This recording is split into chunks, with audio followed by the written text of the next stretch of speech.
Good morning, everyone. AnthWolf here, streaming live on Twitch. And just this moment, as you can no doubt tell from the player queue here, 5.2 has finally been released here in Final Fantasy XIV. And so, we're going to spend a few hours going through the new story content before we also start looking at what additional content has been released. Of course, we need to get through this player queue first of all, but I've already set up Ymira, my level 80 playable character, in the Rising Stones. And we'll see what's going on. But yeah, I've been looking forward to 5.2 for the past few months. I did take a small break once I got my, well, most of my level 470 gear. But looking forward to the new story content, see how it progresses, as well as the new unlocks, the new bosses in Eden's Verse. And we now have Ruby Weapon, the first of the Weapons series to look into. I've still yet to unlock the Fairy Beast Tribe questline, but we now have the Quitana Beast Tribe as well, which I think is a gathering Beast Tribe, which will be something interesting to look at. I'll probably do that more in my own time.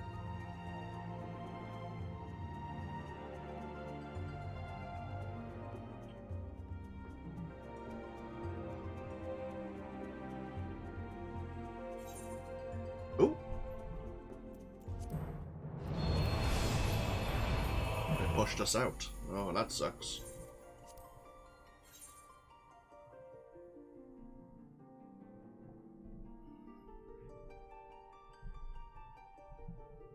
Has it let us log in, though? Huh.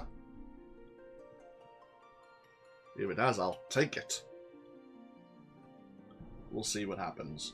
It's literally, the maintenance ended 4 minutes ago, so... And we've been streaming live for 3 minutes, so you can understand that it's got a bit crazy. I think Final Fantasy... Like, I wasn't around for the initial release of Final Fantasy XIV, but these patch and like expansion releases have went relatively smoothly. Oh.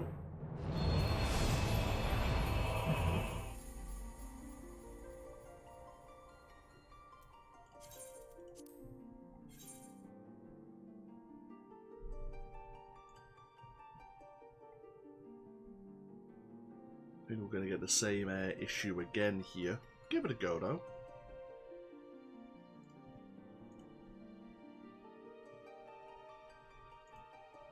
Seems the world data isn't loading. Well, that's fine. If it needs to be, I can start and restart the stream, so on and so forth. So that we can cut out the loading times. But these things are to be expected.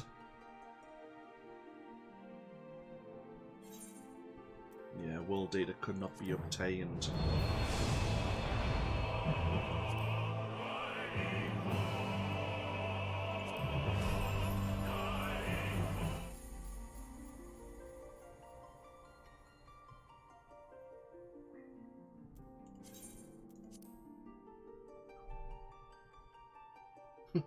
I was just saying how everything was running smoothly. But, ah well.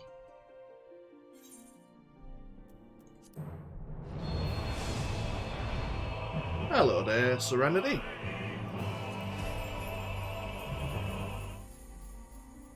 We're seeing if Final Fantasy XIV 5.2 is playing nice. Ooh, please wait and try logging in later.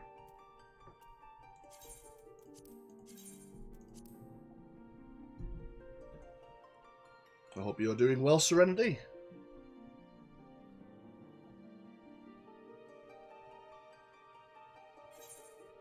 Yeah, world data's being a pain in the butt. Ah, well, these things happen.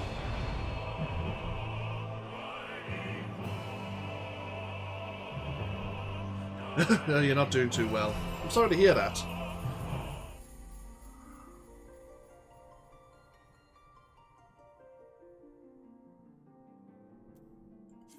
I hope whatever it is improves for you.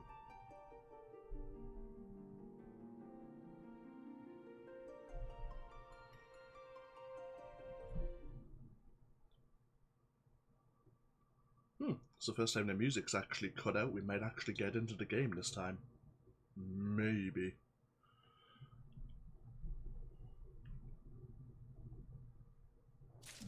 Hey! And here we are. Right, we're going to be playing through the 5.2 content as my Dark Knight once again. It's my best geared character, even though my Samurai isn't too far behind. I can't remember, did I do 5.1 as a Vera? Maybe I did. The reason I'm playing as a Mikote right now is because Mikotes can actually wear helmets. Oh, I see. Well, I hope your recovery goes well. So, let us go into the new patch story content. Old enemies, new threats. Trial is glad for your return, though it remains to be seen if she has glad tidings to share.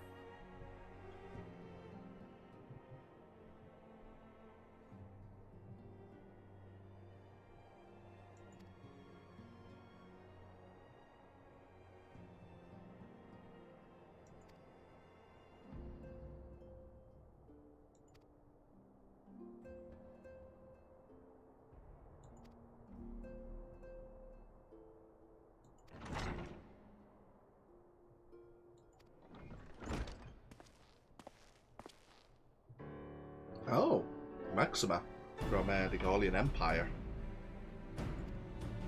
At the moment we know there's a civil war going on in the Empire with the death of the Emperor.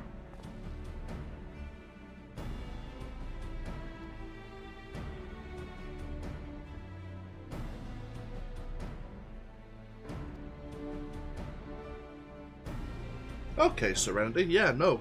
Take care of yourself first, that's the most important thing. But yeah, I hope your recovery goes well.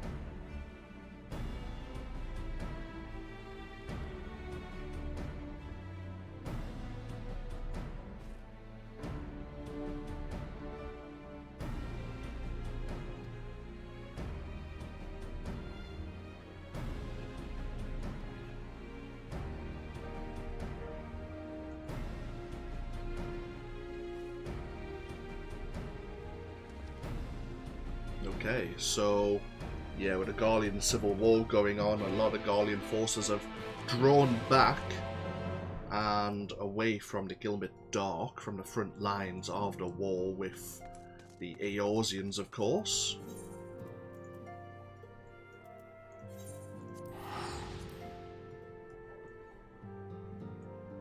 Seems like the people of Eorzea aren't pushing against the Empire right now, they're just kind of holding the line.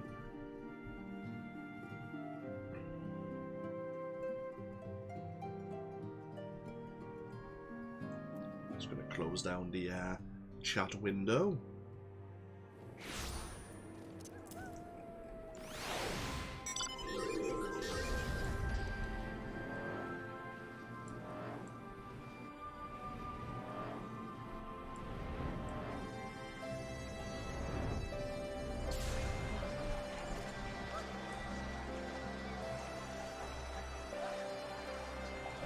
You can see all the people here.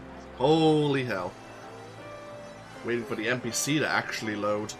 Which is why I'm hiding all the character names. Holy hell.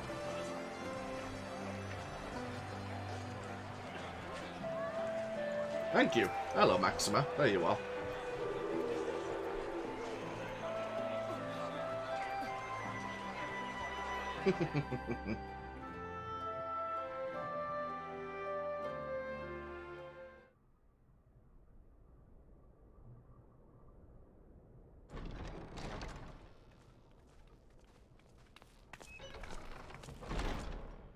Oh, Gaius.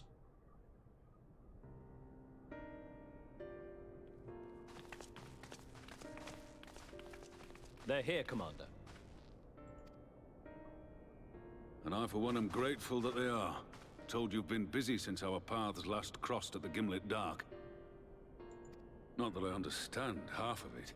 When the Scions spoke of other worlds, I'd struggled to describe what I pictured. Mayhap things would seem clearer were I to hear the tale from your own lips. But I'm afraid the situation will not afford us that luxury.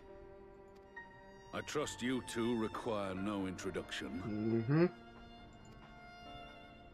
We meet again, hero of Eorzea.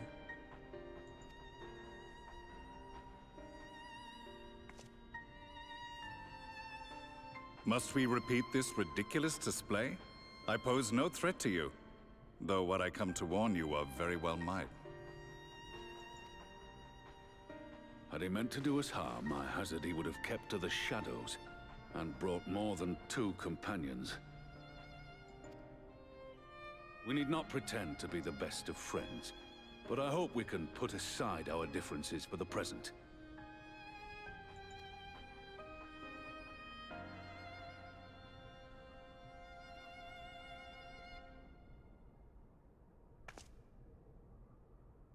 As you are doubtless aware, Sir Estinian and I cooperated to rid the world of Black Rose in your absence.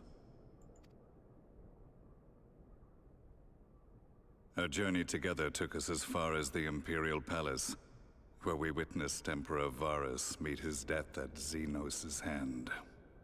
Being the sole witnesses to this crime, and in no position to defend our innocence, we were then forced to flee, each pursuing his own avenue of escape.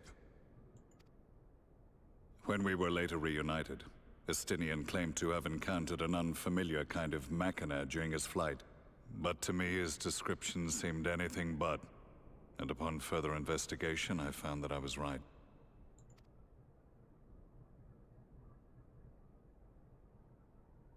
The Empire is developing a new Ultima weapon. So this is the weapon series. What, that Allagan monstrosity? Created to vanquish primals, with which you yourself once thought to conquer Eorzea. That's right, you need to complete this quest to actually unlock the weapon series. The same. In my foolishness, I sought to harness its power, and became the Ascian's pawn in so doing. But you know as well as I how that tale ended. The weapon itself, excavated from beneath this very city, was destroyed ere we could fully unravel its secrets, and that should have been the end of it.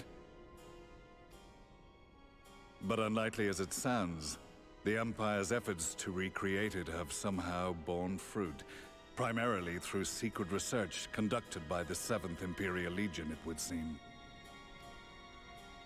Wait, the 7th was all but annihilated at Cartano, along with its legatus. Indeed, few survived. The 7th, as it is now, has little in common with the Legion led by Vandarnus, and its leadership has changed hands several times since. Precisely how this project has continued despite such turmoil, and under whose auspices, remains a mystery. Oh, no doubt on the Imperial backing.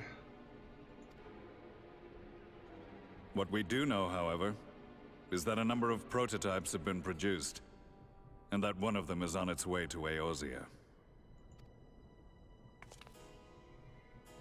We attempted to stop it, but it was all we could do to slow its progress, so we resolved instead to bring you warning. And right glad are we that you did, though it soundly dashed our hopes that tensions might ease at last. As it is, we've begun to strengthen our presence in the Gimlet Dark, and are assembling a force to meet the coming threat. A force with you in its vanguard, I hope. Before you say anything, I know full well you have pressing concerns of your own. Your comrades remain in peril, and I would not ask you to forsake them. But the fact remains that you, and you alone, have faced the Ultima weapon, and emerged victorious. We need you. And so, when the time comes, if your comrades can spare you, I bid you lend us your strength. I've assigned an officer to await your word. The Ascian's downfall was to be the work of my remaining days. But it was my hand that kindled these flames, and I cannot allow them to spread any further. I will do what I must to see this mistake consigned to history once and for all. Even if it means begging your aid. The Fates will enjoy the irony, even as I endure the ignominy.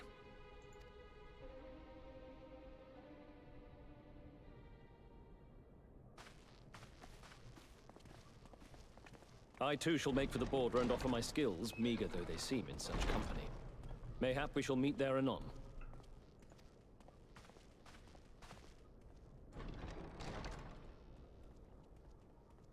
Though we can ill afford to ignore the coming of a new Ultima weapon, our friend's plight grows ever more precarious, and none save you can join them in the first.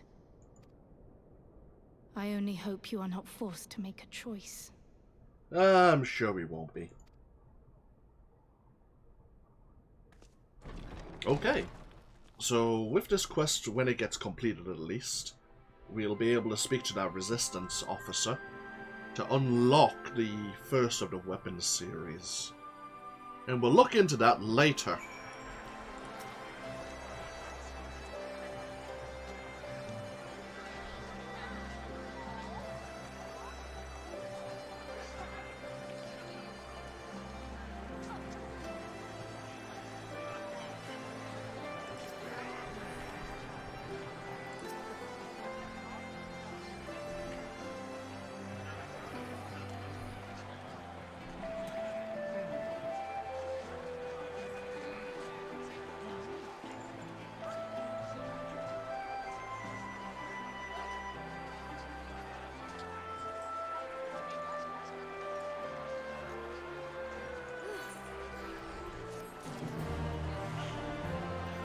Okay, so we can now look into doing the Ultima weapon. Ah, Ruby Doomsday. Right, we'll leave Ruby Doomsday for another day. Let's continue with the main storyline. The way home. Krell can see the steely resolve in your eyes and suspects she knows where duty calls you.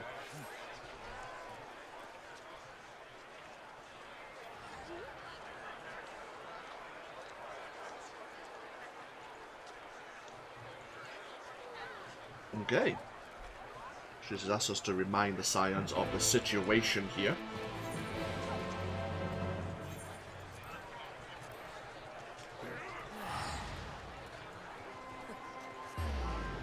But, back to the Crystarium, back to the first we go.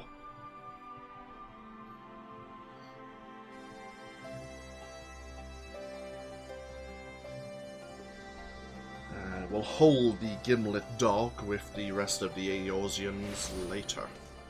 As I say, it's going to take time for Ruby to actually get there. We have time. We always have time.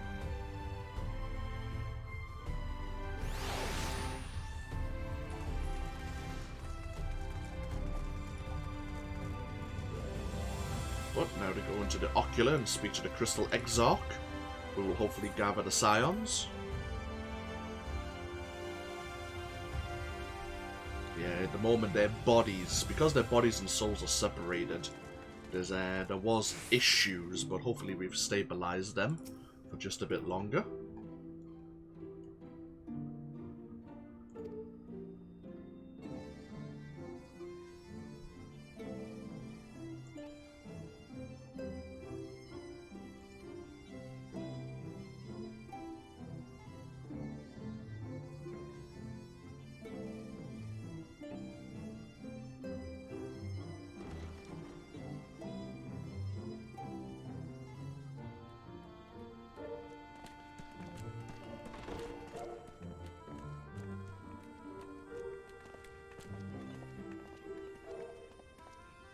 Now that we are all here, what news from the source?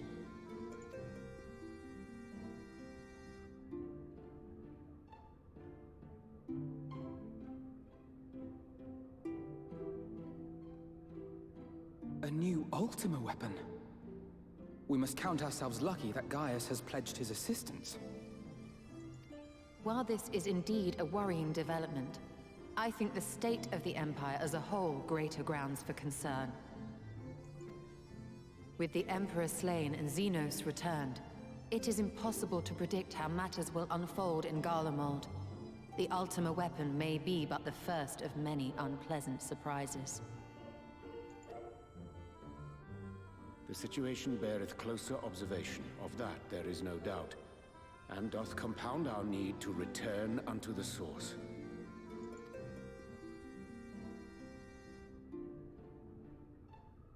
Then let us address that issue.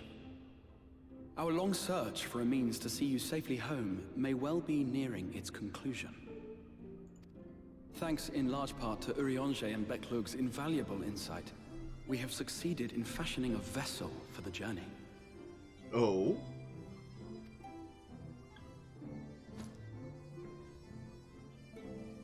We set out to create a crystalline container retaining the more useful properties of white aurosite, but without its regrettable limitations. And after a good deal of trial and error, we made one. An ark for soul and mind both that will allow your incorporeal self in its entirety to be ferried between worlds. A spirit vessel, if you will. However...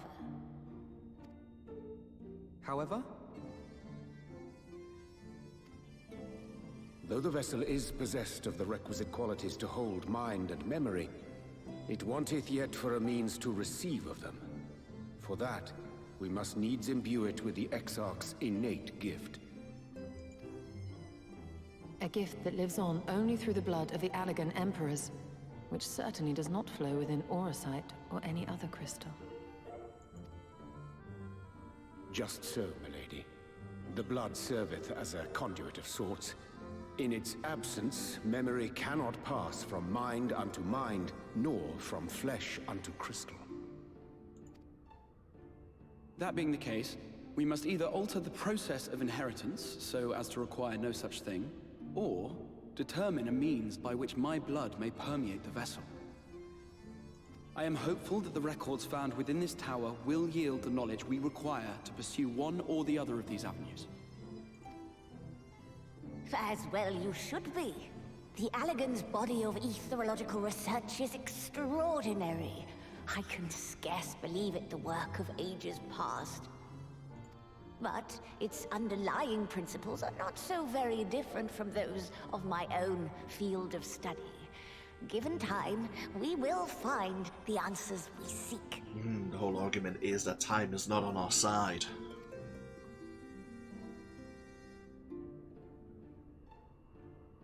I know that you can ill afford to wait, and it pains me that I must ask you to do so. I can only reaffirm my promise to you that a solution will be found. Whatever it takes, I will see you safely home.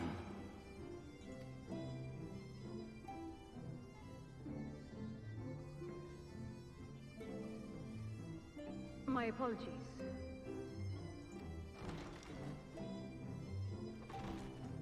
I do hope you haven't come to tell us that mortal peril fast approaches. No. I had hoped to speak with the Warrior of Darkness.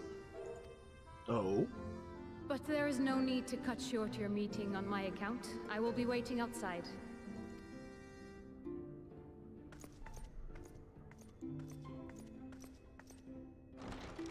Why not speak in here? She knows I don't mind. Unless she didn't want to. Perhaps I might accompany you. Though I am woefully ill-qualified to assist in the Exarch's research, I may yet be of some use to Lena.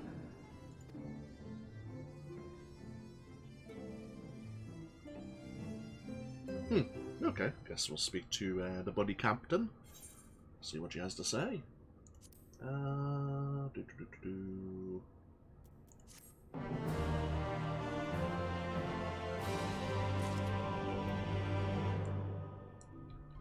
Let's see what everyone has to say. Lena has been rather brusque with him.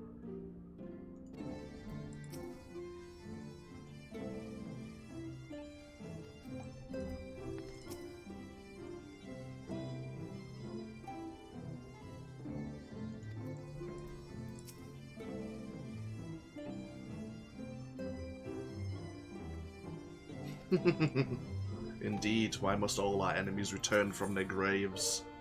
Seeking counsel. Alphino is eager to assist Captain Lena.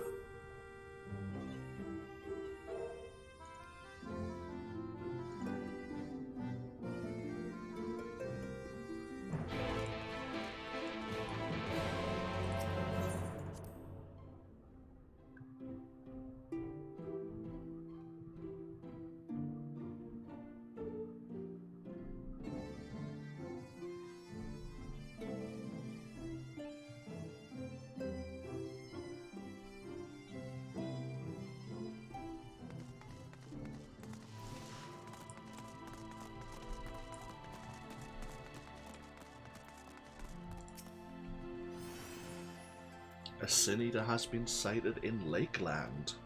A city? Huh.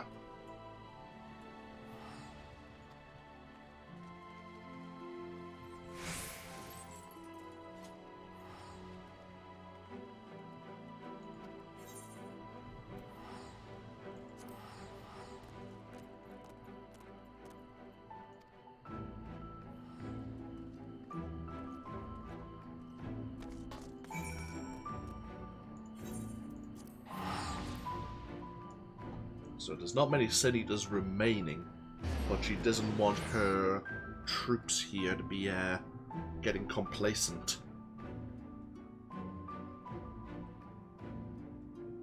Understandable.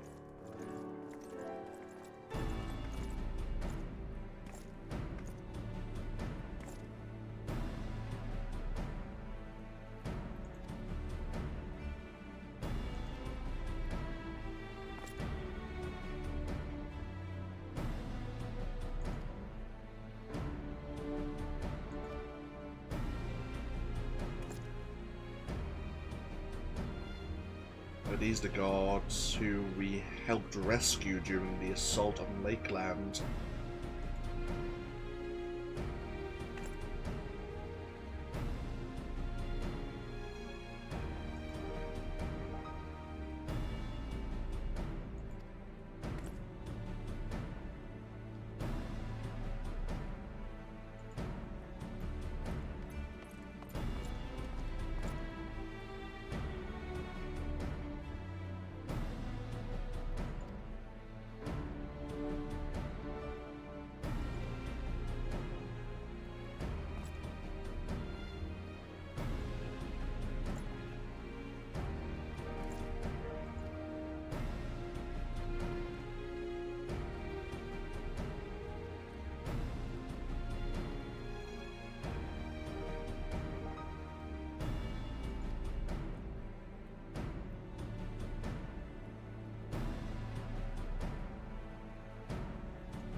Okay.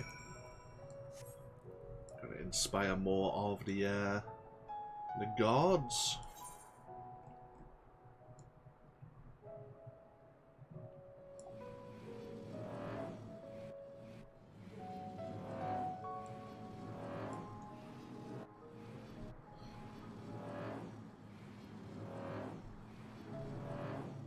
So we have a new elegant tombstone, the Tombstone of Allegory.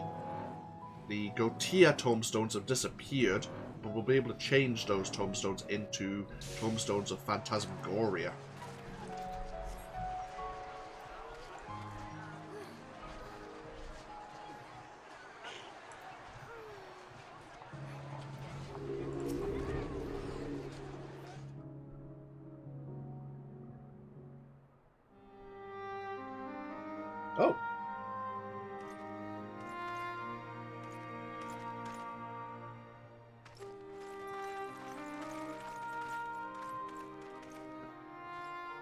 Did you slay this Eater? Your orders were to await the main force before engaging. No, Captain. It wasn't us, I swear it. A man came out of nowhere and cut it down before we knew what was happening. By himself? Certainly it is no light warden, but nevertheless. It's true. Felled it with a single swing of his axe, he did. I've never seen anything like it. I wonder who that could be. So I says to him, who are you, the warrior of bleeding darkness? And he says, no, I'm a warrior of light. And that was it. Buggered off as quick as he came. I like that expression. A warrior of light? Why would someone go around calling himself that, though? It was those bastards who caused the flood.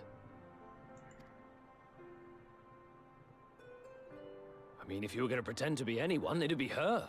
The warrior of darkness. Eh? Oh, I didn't know. It's an honor. He's already been a warrior of darkness. He doesn't need to be that again.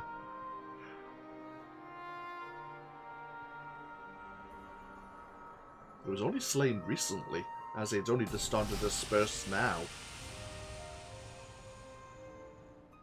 Since the Eater is no longer a threat, our work here is done. Return to your posts. Oh well, they didn't get to see us in action, but we've heard an interesting story. I had hoped to fight at your side today. But I'll continue to follow your example, and may we meet again. Indeed.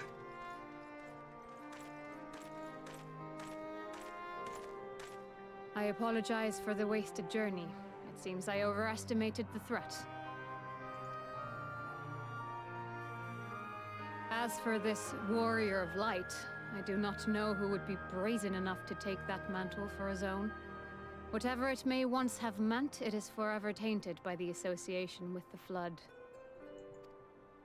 The Exarch told me the truth of Ardbert and his comrades' deeds, and I am aware they played some part in your own triumph. But to most, they are synonymous with the calamity that befell this world. Still, if this man is minded to destroy Sin-Eaters, I may forgive him his unfortunate choice of alias. But that is neither here nor there.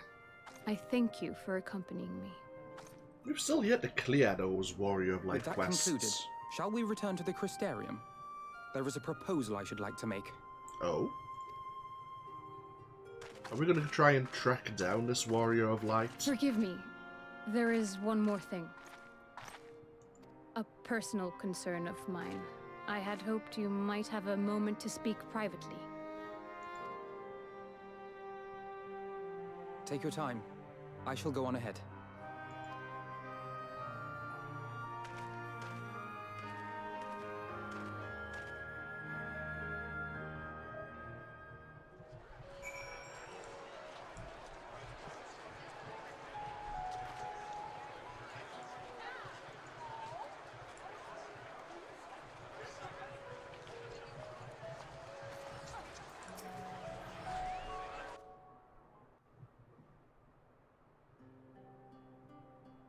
I will not mince words. This matter concerns the Exarch. Yeah, we kind of figured. Though his countenance belies his age, his demeanor never has. He has seen more than any man should and grown ever more weary with time. But I see I give the wrong impression. While it is true he attempted to open a letter with a salmon fillet the other evening, we are not here because I suspect his mind is deteriorating. Nor do I believe him to be so maddeningly unconcerned by the prospect of his own death as he once was. Indeed, the opposite is true. You think he wants to die? It is for this reason that I seek your advice. Since he returned from the Tempest, the Exarch is not as he was. He seems a different man, a younger man. I know not the details of his research, but when I saw him at work recently, there was a glint in his eye that I had never seen before. He looked happy. It was as if he had peered into the future and for the first time found joy there. Oh, maybe I got it reversed. Though it gladdens me to see him thus, I wonder if I should not keep my distance.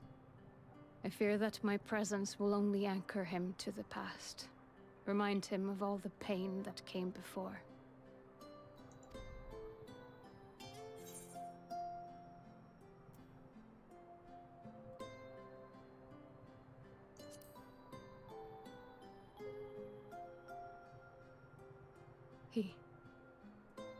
Are you sure?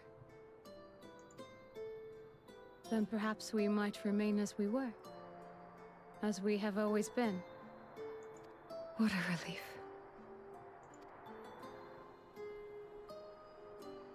In that case, I will have to speak with him about the amount of time he is spending at work. This research is important, I know, but if he refuses to consider his own health, I will have to consider it for him.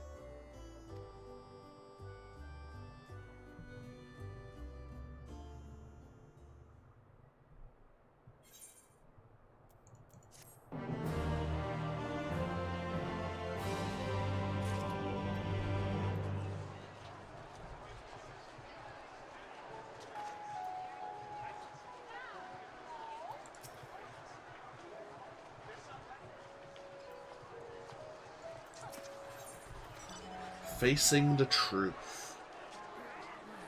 Her mind at ease, Lena is ready to return to her duties.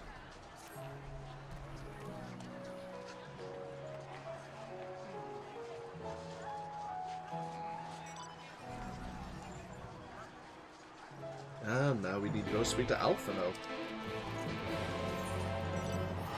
Looks like he might be at the Ocular once again.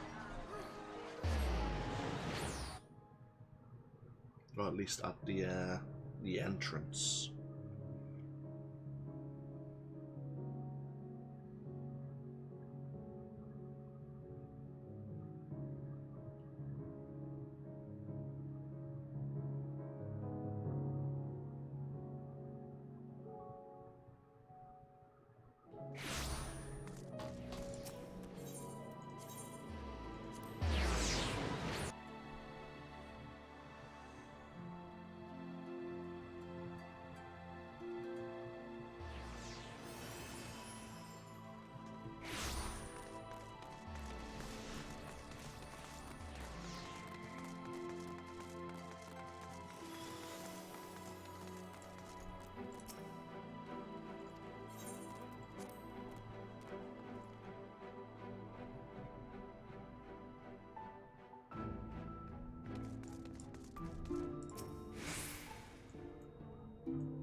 To spread the tale of the true warriors of light and what they did prior to the flood.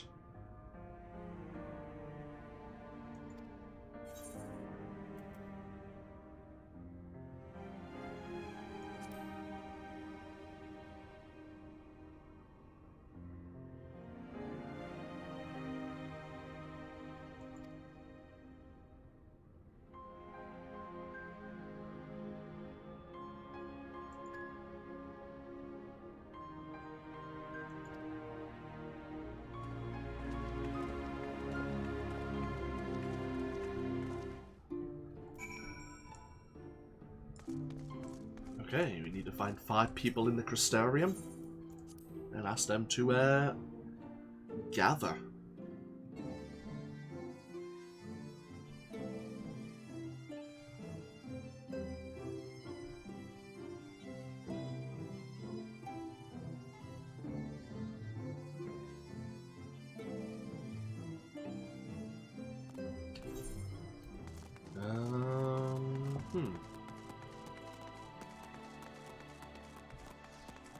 Would be easy to start.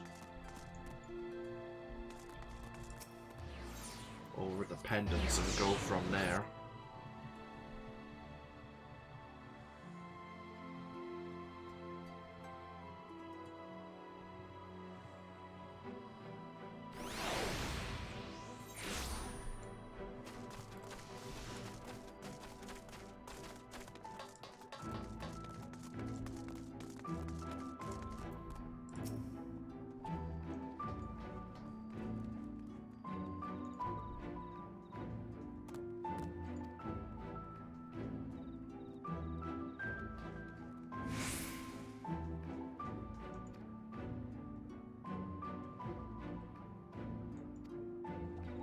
Okay. Yeah, I forgot the Warriors are now Light are now known as the, well, were known as the Cardinal Virtues. The first Light Wardens, Sin Eaters, so to speak.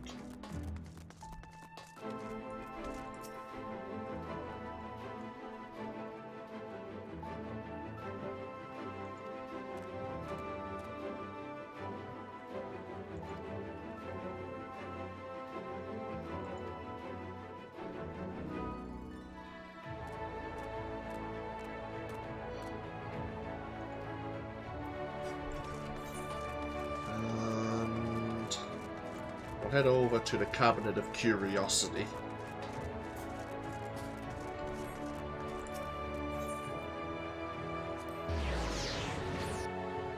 There is an upper level, there's bound to be... I think these are all like major players in the Crystarium, so one of them is probably going to be the leader of the tradesmen, who's on the upper level.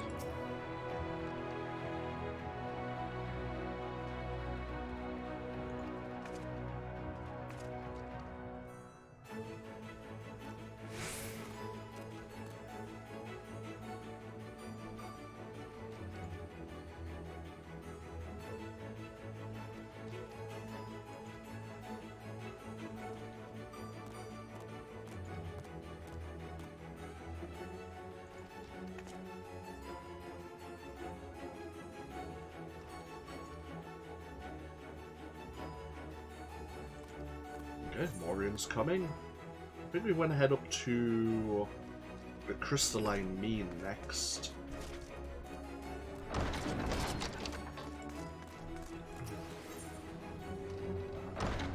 Which is the upper level, the trading area. The crafting region, I should say anyway.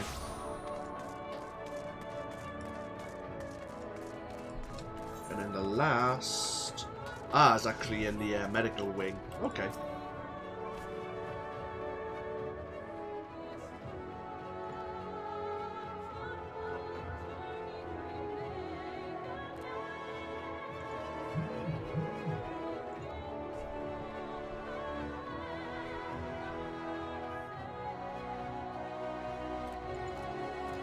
Okay.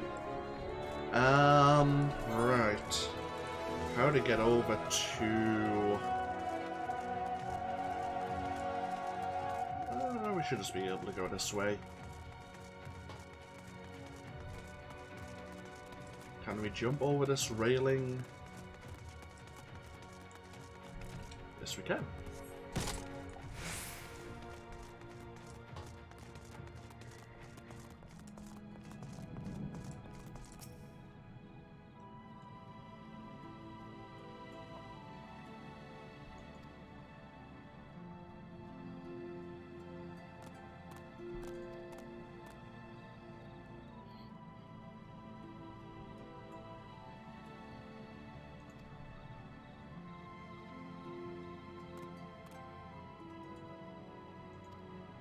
Okay, that's everyone together.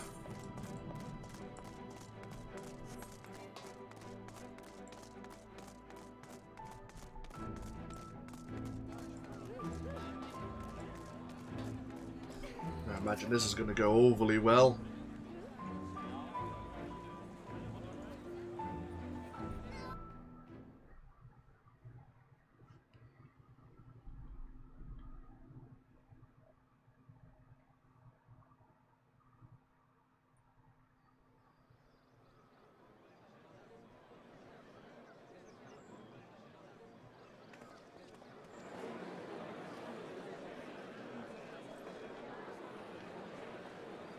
Yes, this looks to be nearly everyone.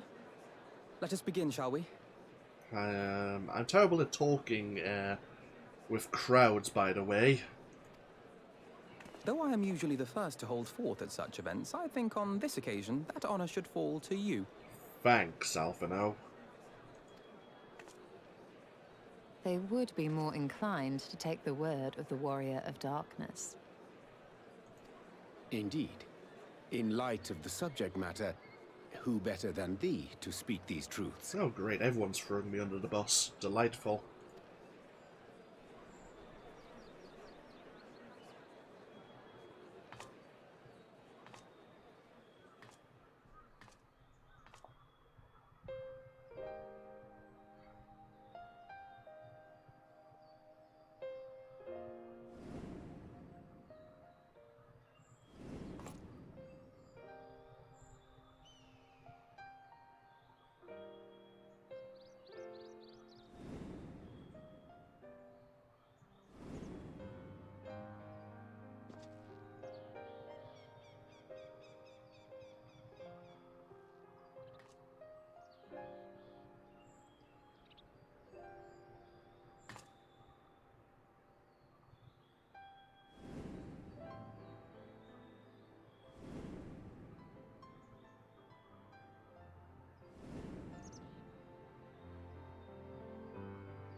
Wicked White. The Warriors of Light did all that? So they never... I mean, they only ever wanted to help. And when everything they'd done turned to ash, they still carried on. They gave everything to stop the flood. First their lives, then their souls. And they managed it too, in the end. They saved us. And we cursed their names.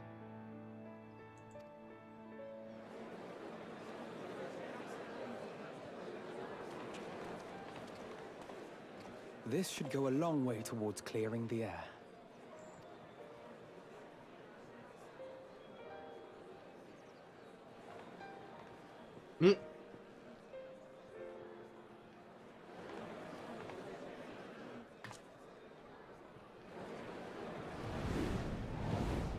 The other half of our soul.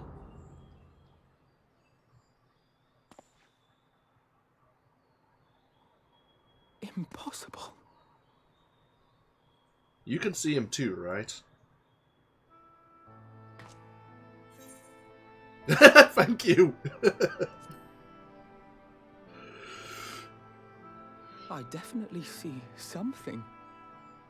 You don't think it's a ghost, do you? Nay, yonder standeth no bloodless apparition, but a warrior of light and darkness both. Ardbert. What in the world?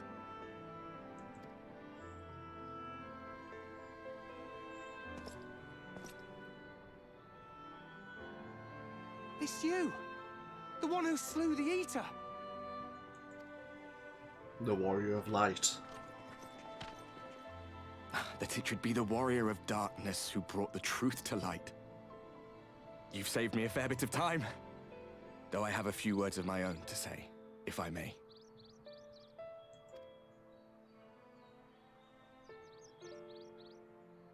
People of the Crystarium! I am Ardbert, one of those you know as a Warrior of Light. That's impossible. You should be dead. Aye, that I should. But as the world has been given new life, so too have I. I know not why I, and I alone, have been gifted this chance.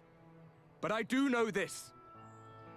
Only by the will of the star itself could such a miracle come to pass.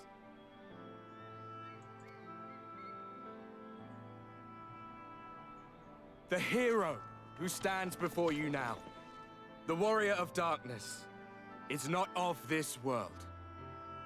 And the day will come when she must return to her home.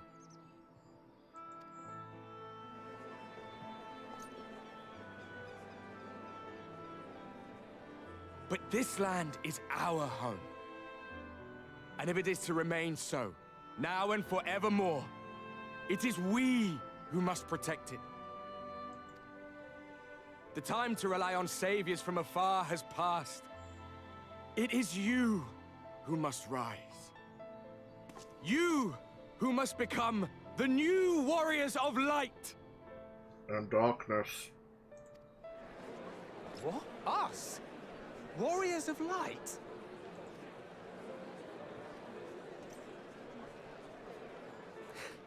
None of us were born heroes, my friend. I was only ever a man with a thirst for adventure. But wherever my journeys took me, I was invariably confronted with the same choice. To lend what aid I could to those in need, or not. And I always chose the former. Any one of you could do the same. All you need is the will to help your fellow man, and the resolve to see it through.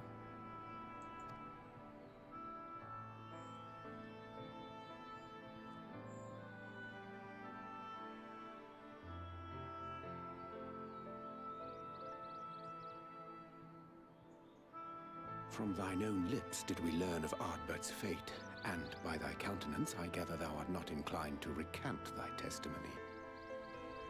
Yet whosoever this man may be, his words hold truth and resonate with the citizenry besides.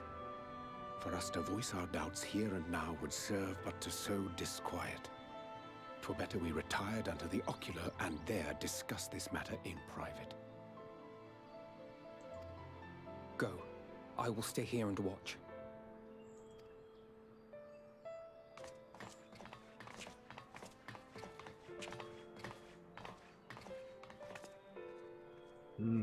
Is he truly the Ardbert we know, or is that someone wearing his skin? An Ascian, perhaps. I'd like to believe it is Ardbert. And with the power of the Light Wardens he was returned, but... So, that is a Warrior of Light of the First. I've not had the pleasure of making his acquaintance, but as you all seem to be in agreement, I gather this is no simple case of mistaken identity.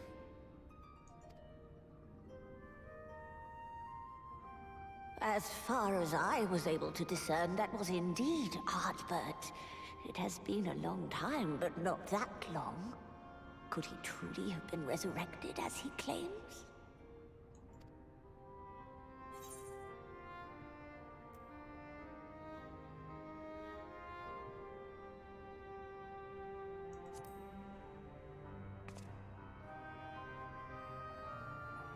Ardbert did entrust his very soul unto thee. I see no reason to question thy judgment. That's the thing. We did actually kind of almost merge in our fight against Emmett Selk. Nor I. To my eyes, your ether burns as brightly as the day you slew Emmett Selk. That is proof that he is with you still.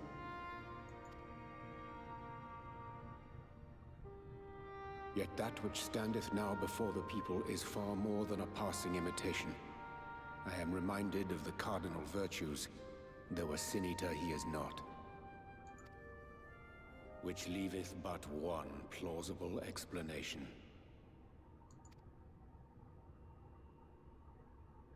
That he is an Ascian.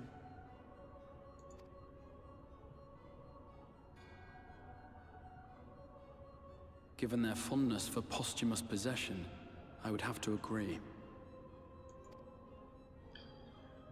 From what I understand, the Warriors of Light were laid to rest in Yulmore by those whom they had aided in life.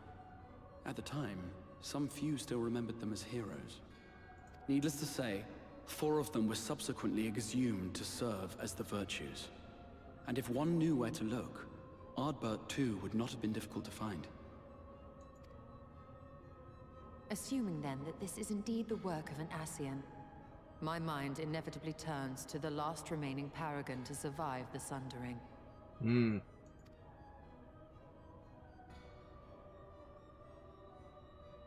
Elidibus.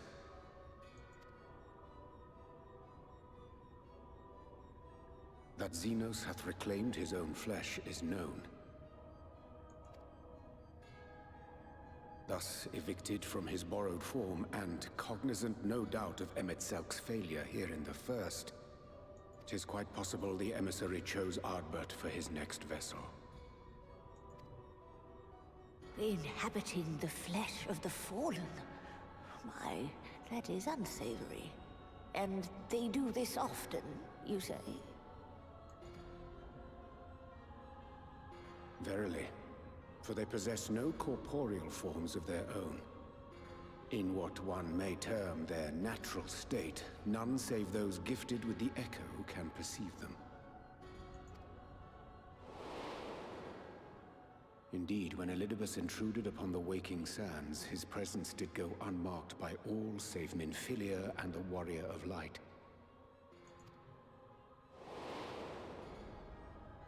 On that occasion, I myself remained ignorant of his coming until after his departure. It was only at a later juncture, when he deigned to appear before me in borrowed flesh, that I was finally able to take the measure of him. In such puppetry do the Ascians engage when they seek to influence the course of history. And they have gained much by it. Emmett Selk single-handedly built the Garlean Empire in this manner, while La Hebrea came close to conquering Eorzea, having taken possession of Thancred's living body. Yet it must needs be noted that the Ascians cannot avail themselves of all mortal vessels. For were they able to do so, none would serve as a better pawn than our own redoubtable champion.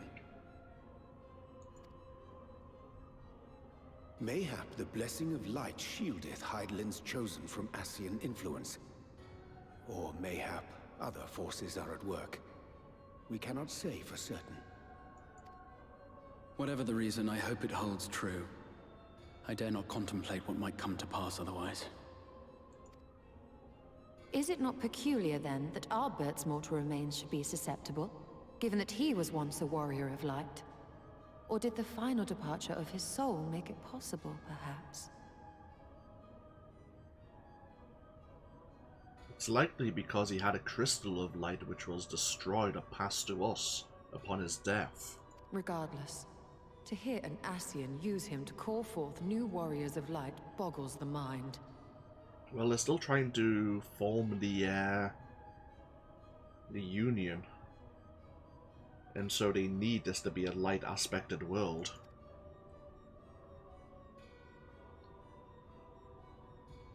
Elidibus hath ever been an enigma, his ostensible purpose being to preserve the balance between light and dark. When he made overtures towards me, however, I was afforded a glimpse behind the mask of the self-appointed emissary. I shall not defend mine actions. undertaken in pursuit of a better understanding of our foe as either wise or prudent. Nevertheless, what little I did glean may now prove useful. Elidibus possesseth a subtle mind, practiced in the art of manipulation. That he coaxed this star's most valiant heroes as far as the source with naught save half-truths is no trifling feat. And now I believe he doth employ his skills once more to some as yet unknown end. Though naught is certain, should my suspicions prove true, we shall have need of all our wits if we are to uncover and thereafter thwart his plot. Agreed. 'Tis plain that simply speaking out against him will not avail us. At best, it would only serve to confuse the people. And I would hesitate to do anything which might tarnish Ardbert's reputation once more, nor yours by association.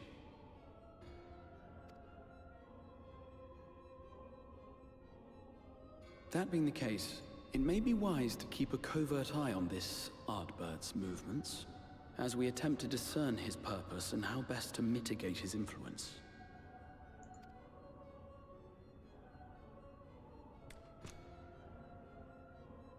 His performance appears to have concluded. What now? Go back out and follow him?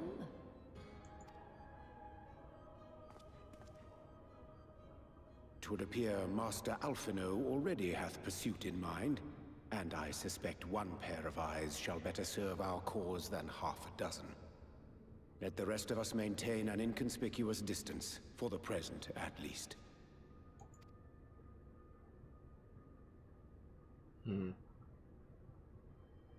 Well, is it Elidibus? The potential is certainly there. The reasons they give are sound.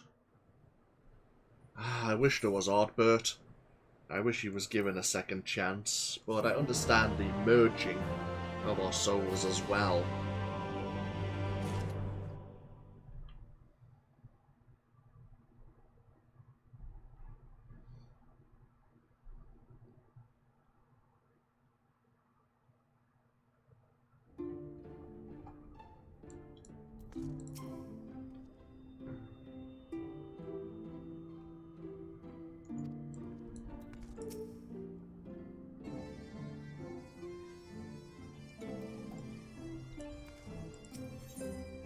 Sleep disturbed. Oh, Severa. With furrowed brows, the crystal exarch deliberates your next move.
That's right, it was in the Quitana Ravel, that dungeon we discovered the murals on the walls where the Bat Squatch was.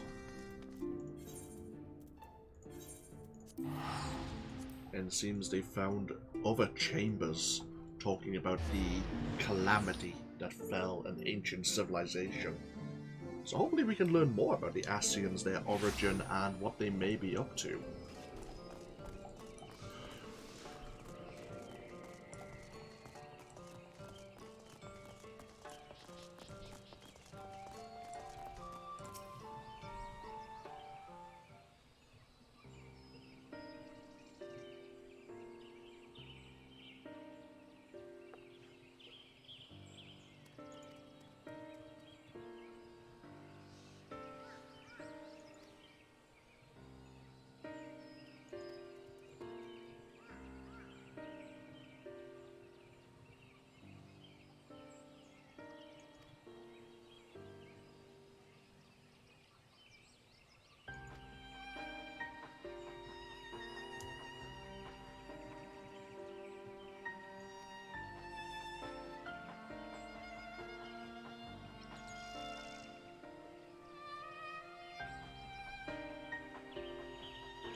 Okay. Back to the dungeon we go.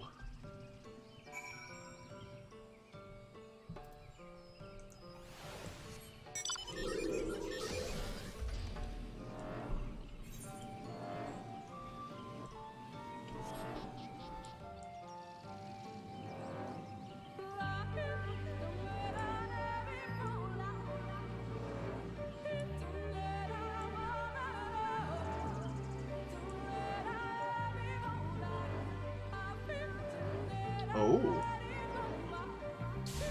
We have a duty commencement. Yeah, because they haven't really encountered many traps, there may be further dangers. Oh, we have cutscenes as well. Yeah. Duty calls, will you commence battle for a sleep disturbed? Yes, please.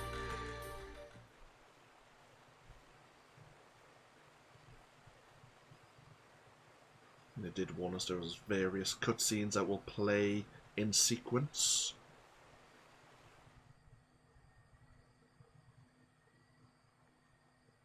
Come. Our new discoveries are to be found this way.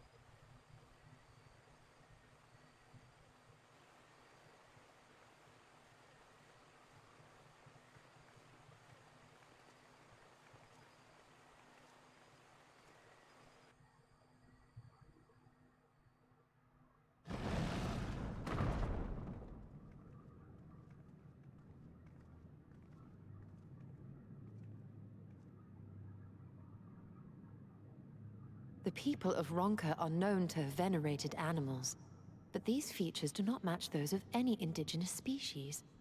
This is no common beast. Though that much is plain from its proportions. Lifelike, is it not? One could almost imagine it breathed. Oh, thanks. It's gonna come alive now.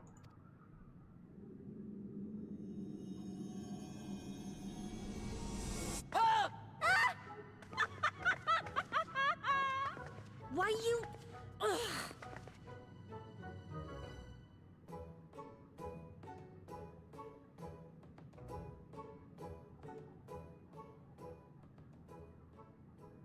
This owl, by contrast, seems no different from the others we've seen.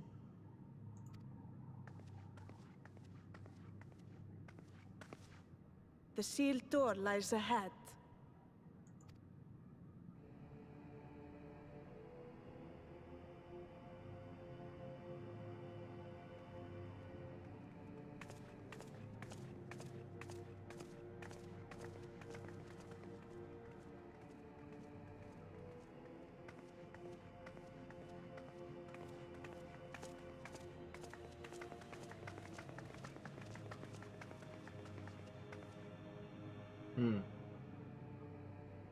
As you see, one statue is missing. I expect we are meant to replace it as before.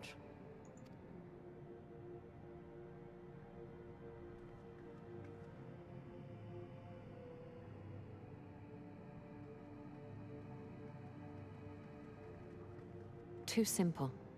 There will be some additional defense mechanism.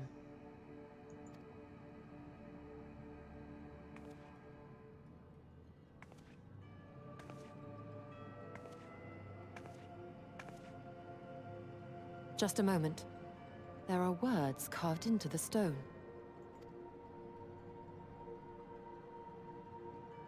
He who would disturb a hero's deserved slumber shall instead waken the beast and know his folly. Wait! Don't!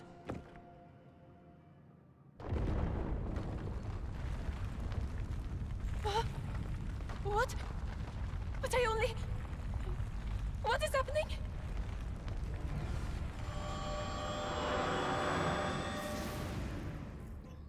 Well... Oh no! Oh no! Oh no! It lives!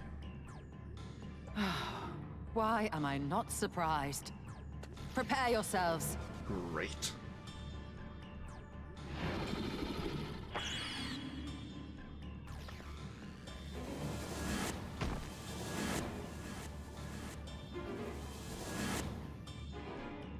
Well.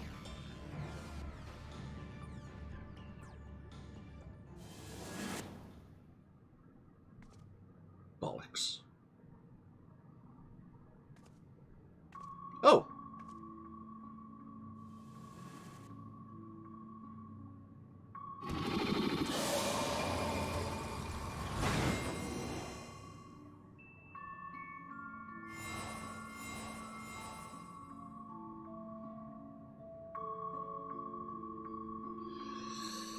Oh, lovely.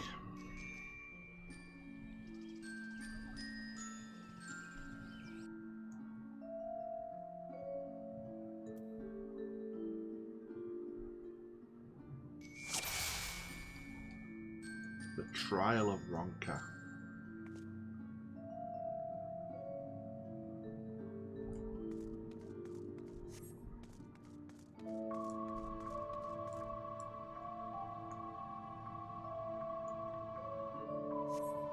Wisdom and understanding.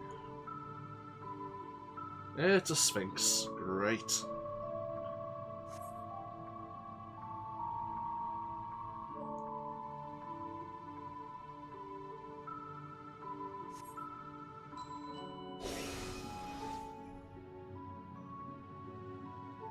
Deft a Paul, with kin do I vie.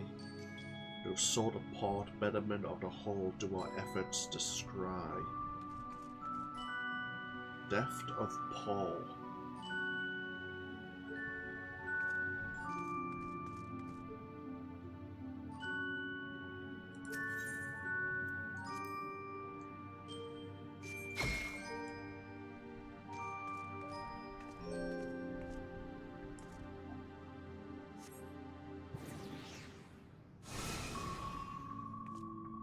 There's only 3 puzzles though.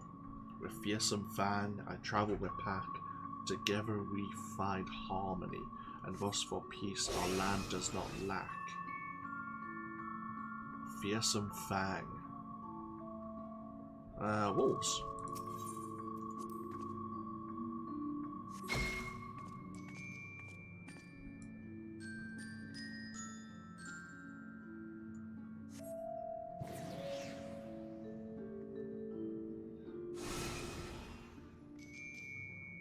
On my belly do I crawl, by my strength does prosperity reign within our hall.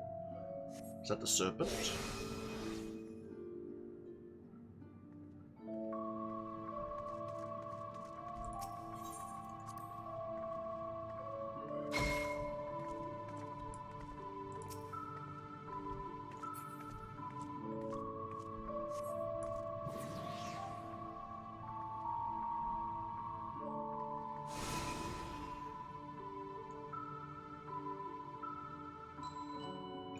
Sigh you that which I yet claimed, and play another game. A test of mind and memory. Choose wisely, and you may all yet go free.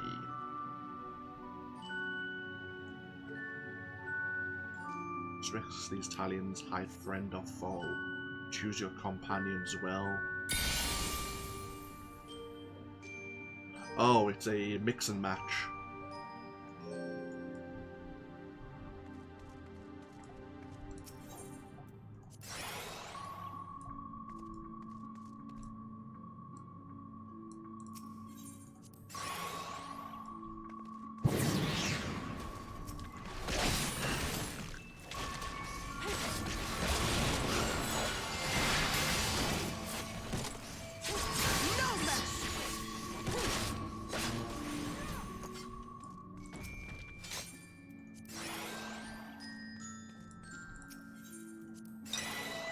Hey! A pair of just stroll up.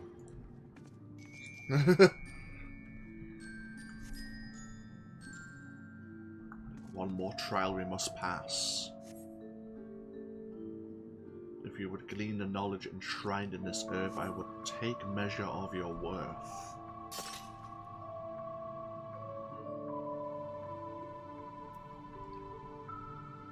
Oh God.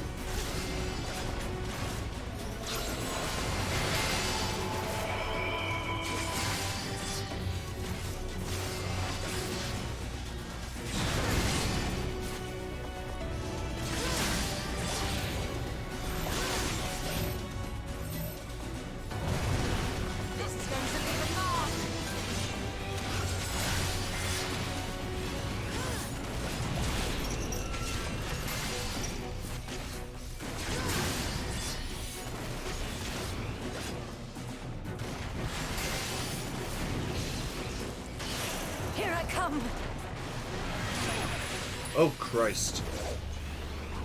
Oh, I see, they're taking attacks.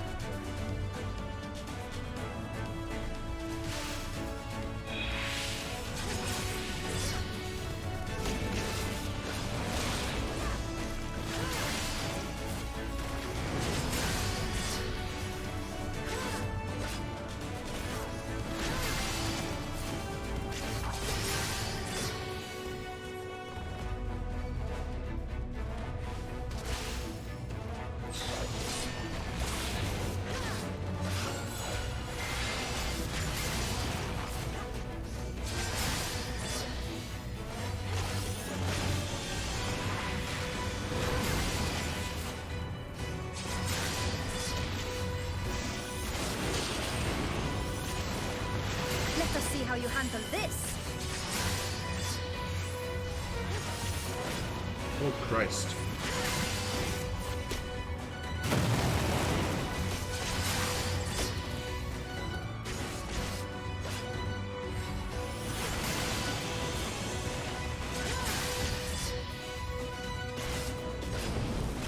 This is going to leave a mark.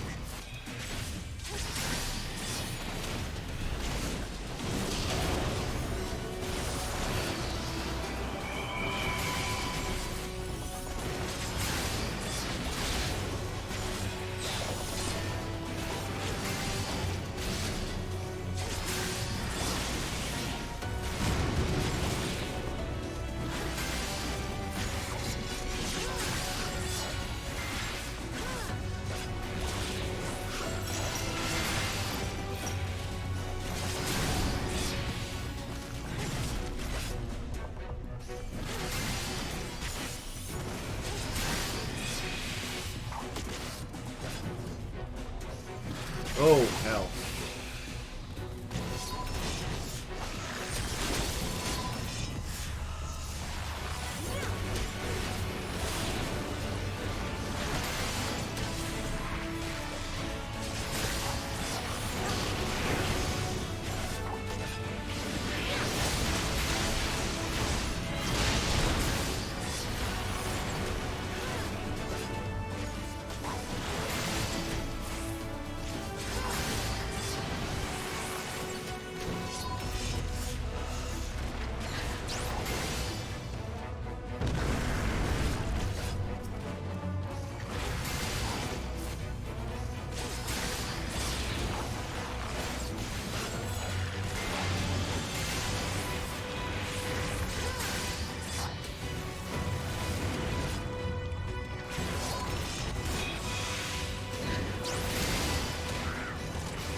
The way is open and thus I concede defeat.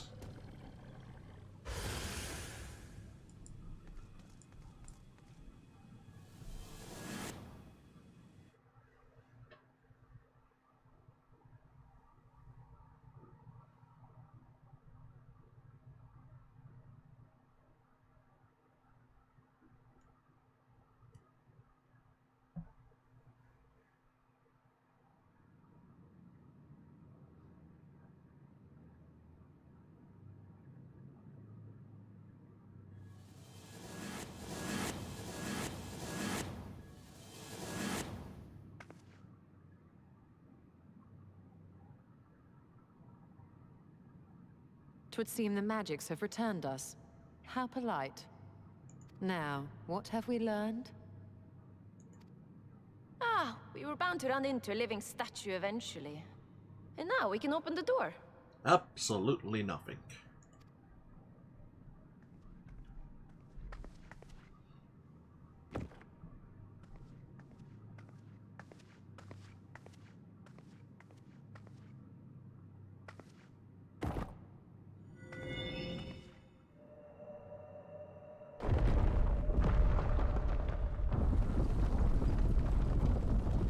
Hero's rest. He who would disturb a hero's deserved slumber.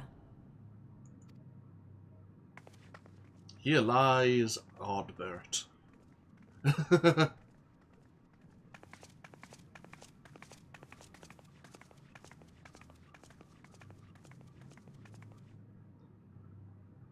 Nah, well, actually, this is ancient civilization, isn't it? Long before the Warriors of Light. Who is this? A tomb, just as I thought. Befitting a hero. A very big hero. She is Vis. Could it be the Archmage Tiuna?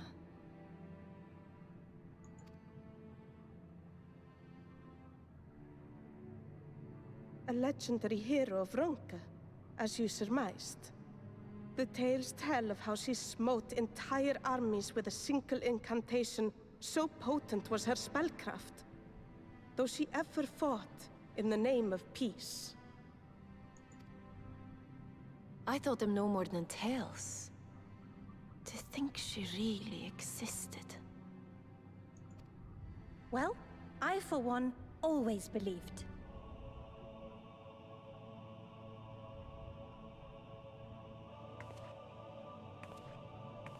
I wonder. By the light of fallen stars, great power awakens. Tiuna was not only a master of spellcraft. It is said she could see truths long lost and hear the voices of men's hearts.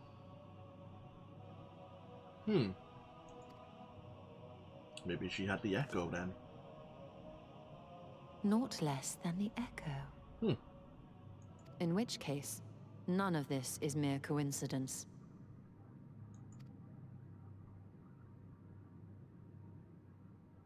A shower of stars setting the sky aflame. And in both this world and the Source, we find individuals within whom a mysterious power awakened at the sight. We can never unpick the why of it. Now, however, I believe we might. Does the scene depicted here not resemble the one we saw when we first ventured into the Katana Ravel? Moreover, does it not recall that which Emmett Selk invited us to witness in Amarot?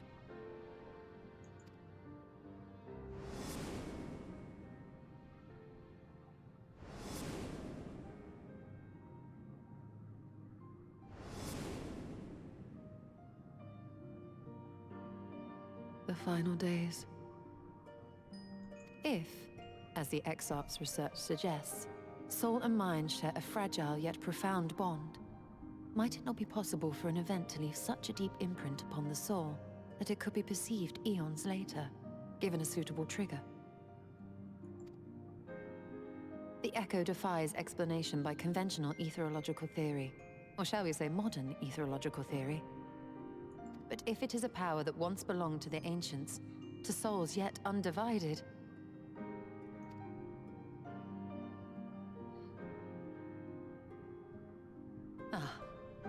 It would seem I have entered the realm of pure speculation, and I call myself a scholar.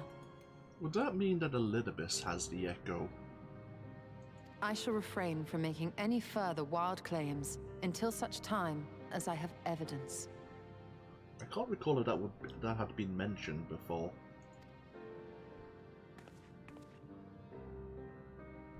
Still, I cannot choose but be reminded of our experience in Amarot.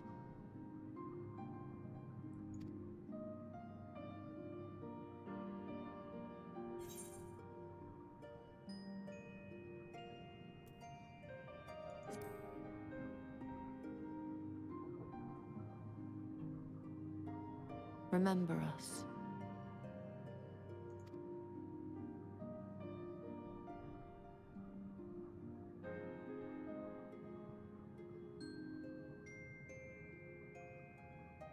History is learned, not lived. We have always protected the tales of Ronka, just as we have protected this place. But we are mindful of what our mothers taught us. We see the past through our own eyes, and speak of it with our own words. Thus do we come to understand it in our own way. But this is not the same as remembering. Your mothers were wise. Though we witnessed the final days, our impressions cannot fail to be colored by our own experiences and expectations. Those who lived through it would have perceived the event quite differently. We must bear in mind that it is no simple matter to keep the truth alive, or it will die with Emmett Selk and his kin.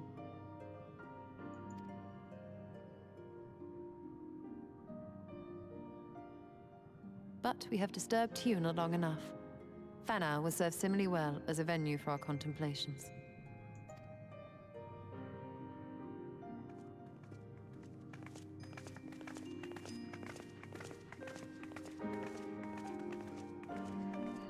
Unfortunately, that didn't really give insight into what Elidibus may be up to. But, no matter.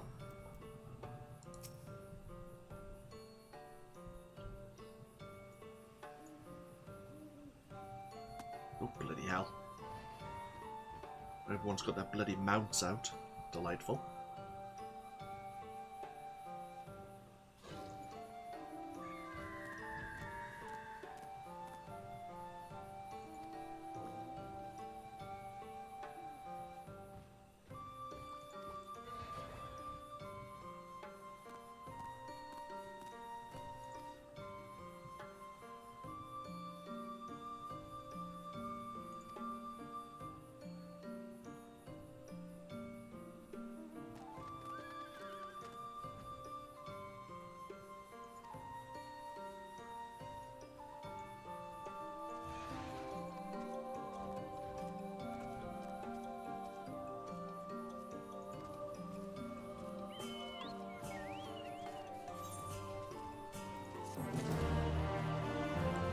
days. Another quest complete.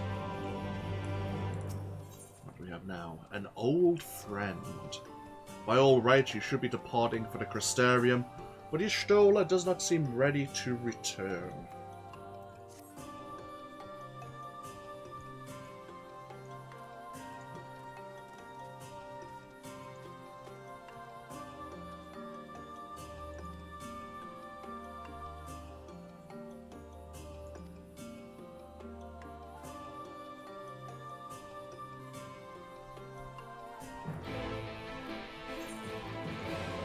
Let's head over to Sliver Bell.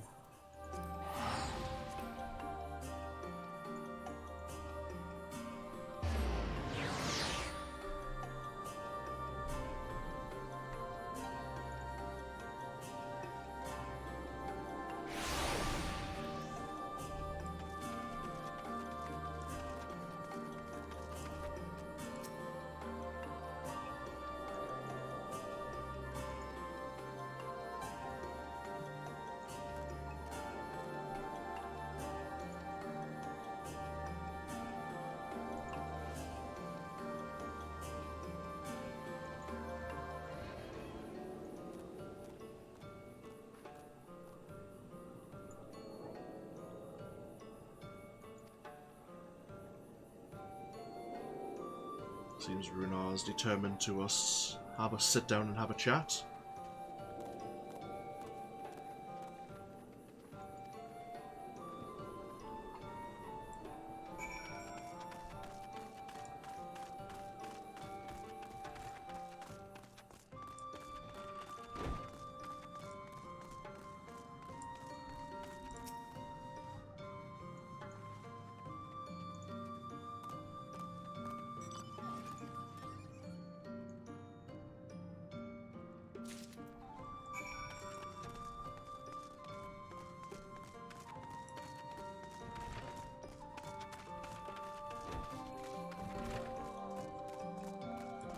Now, is she gonna animate it like the previous Master Matoya did?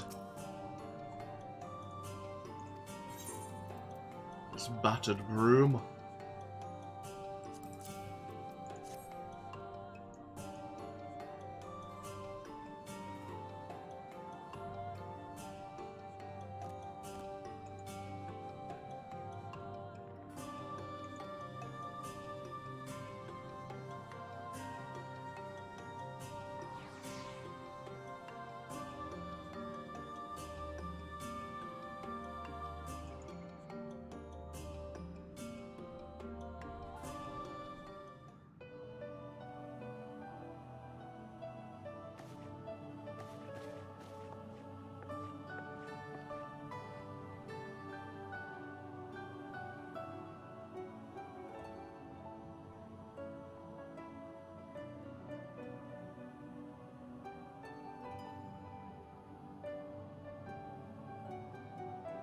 Yeah, she's getting more and more like Master Matoya in her as she grows older.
Oh,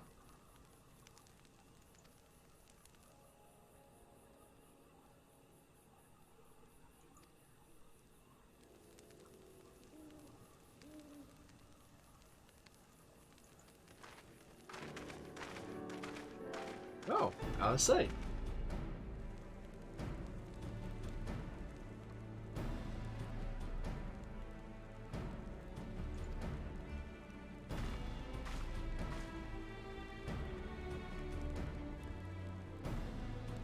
Oh, he's here in the Great Wood.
Okay, we're going to be City debating.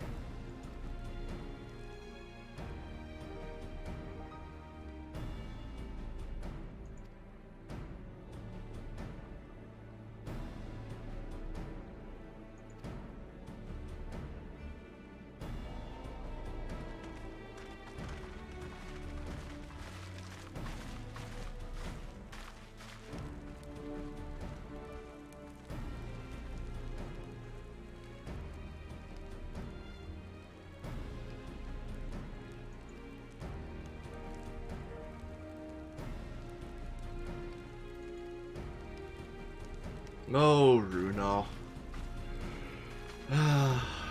It's not going to end well for you, my friend.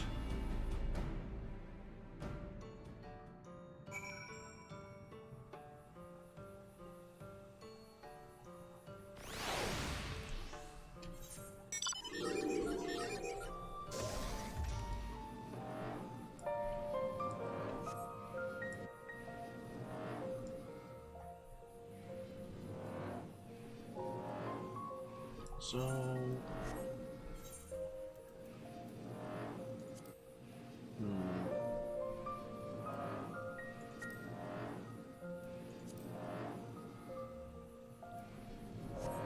Oh, hello. Hello. Seems we got here maybe a little bit too late. Or did Vancrid slay this one?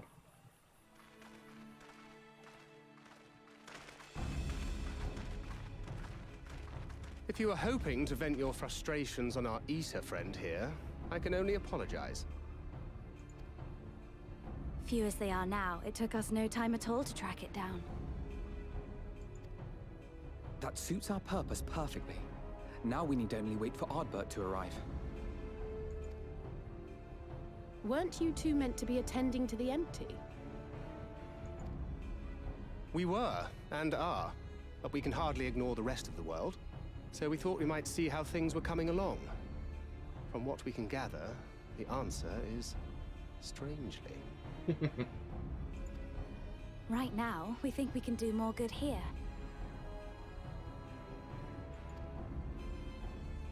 It is heartening to have all present. Yeah, we'll get to the empty eventually. Indeed. We will be glad of the additional hands should matters escalate.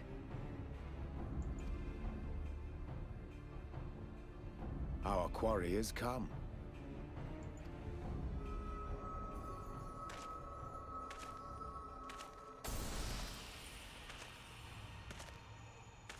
It seems I've lost this particular race.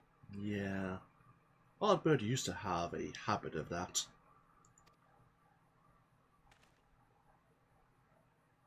Although I suppose it's only fair.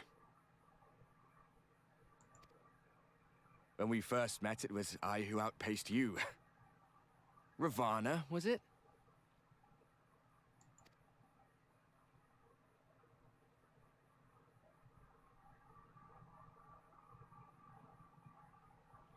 But where are my manners? I wouldn't be here were it not for you, and I have yet to say a word of thanks. Oh, I wish you were Ardbird. I truly wish you would be. But...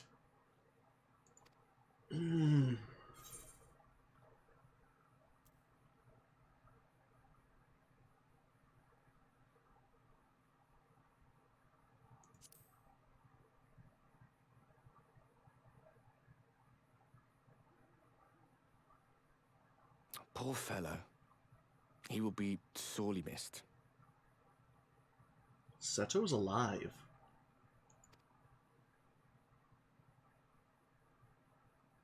Wrong answer.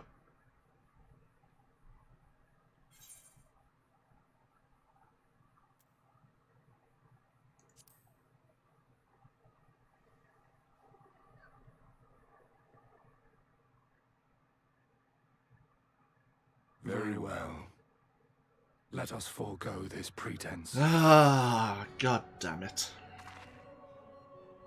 After all, it was never you that I needed to deceive.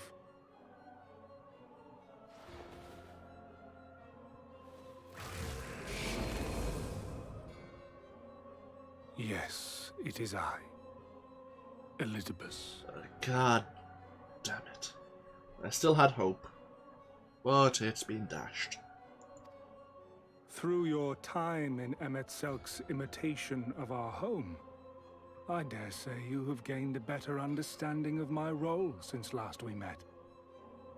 Not that it matters.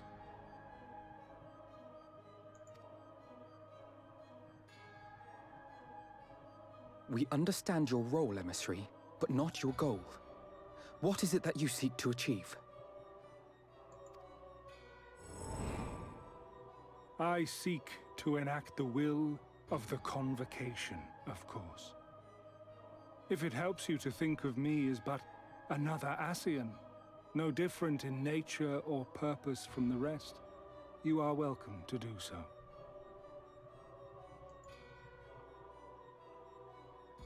Once, I would have said your goal was destruction alone.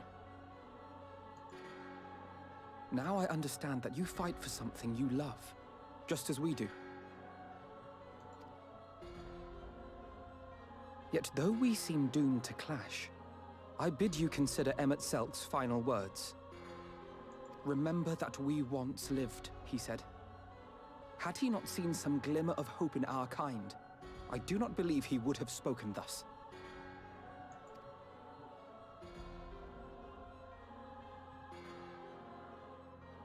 None better understood your plight than he. His words must surely be worthy of your consideration.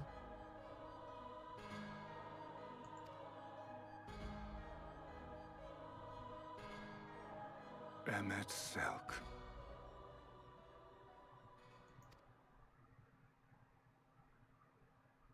How very unlike you to err so gravely. That one should stray at the end of so onerous a path is understandable. But I had thought you above such weakness. Mayhap you thought the same. Would that I had been present to offer correction. But I shall do so now, as is my duty, and return all to its proper course. As for you, look at yourselves. Look at your history. Look back 100 short years to how your greatest warriors were undone. And now, at but a word from me, you raise your hands in answer like the puppets you are. Naught has changed. You fail, and you fail, and you learn nothing. Allow that which is most important to slip through your fumbling fingers like so many grains of sand, again and again and again, and you would remember us. You do forget yourselves.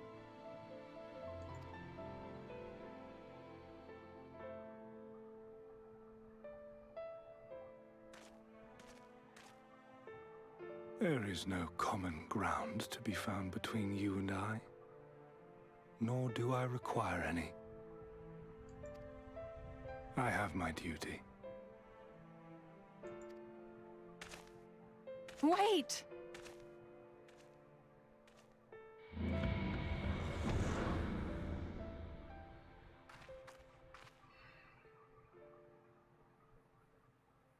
Why did we let him go?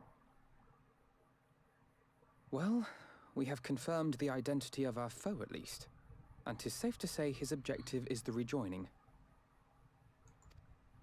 But we still have no idea how playing the part of a warrior of light will further his cause, nor why he would spur others to do the same.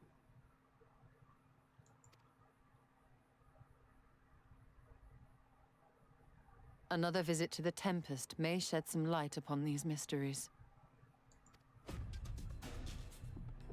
Whether we are to exchange words or blows with Elidibus at our next meeting, the fact remains, we know too little.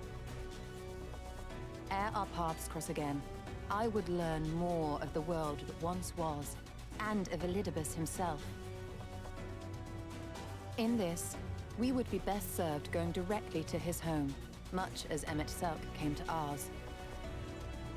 Though I see the wisdom in thy suggestion, the Amarot we visited is but a phantom born of Emmet Selk's memory. I fear it will teach us little that we do not already know. I quite agree. Yet the ruins of the actual city remain unexplored. Given the vastness of the Tempest, I should not be surprised were there more such structures like to those in which the Ondo reside. She has a point. Structures that weren't recreated by Hades.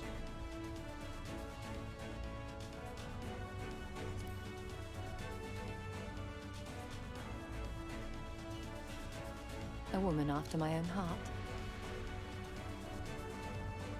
Assuming we are all in agreement, then I suggest we first pay a visit to the Ondo.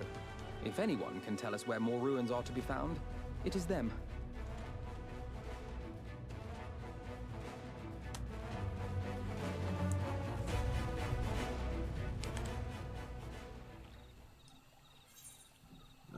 Quest complete.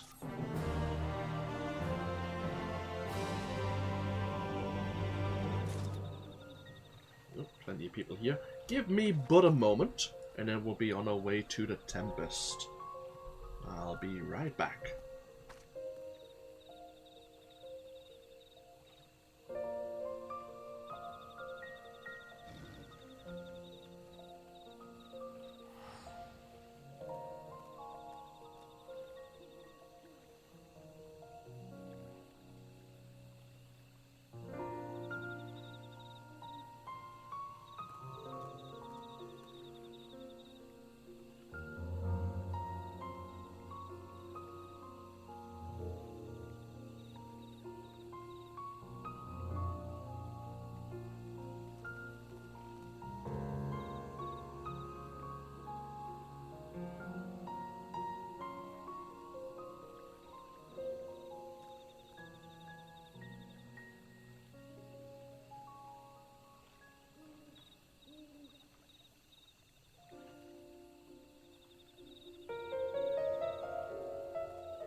Sorry about that, everyone. Okay. What is next? Oh. Make sure everything's running well in the background.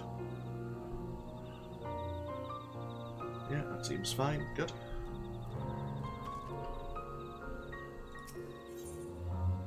Deep designs. Your stroller would have you depart for the Tempest without delay.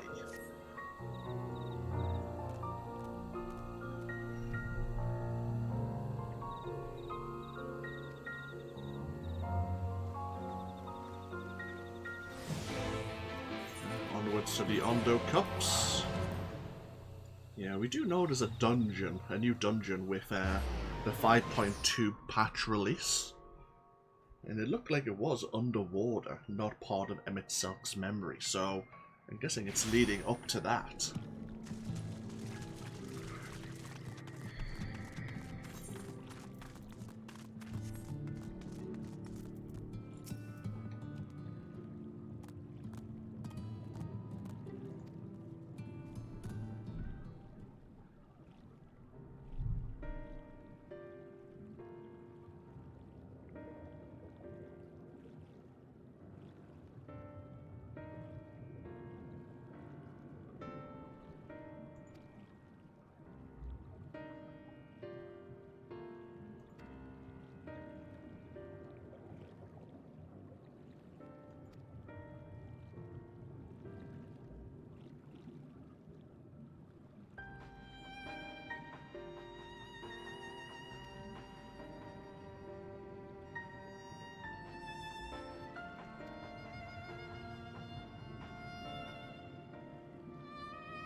There's a chore, of course.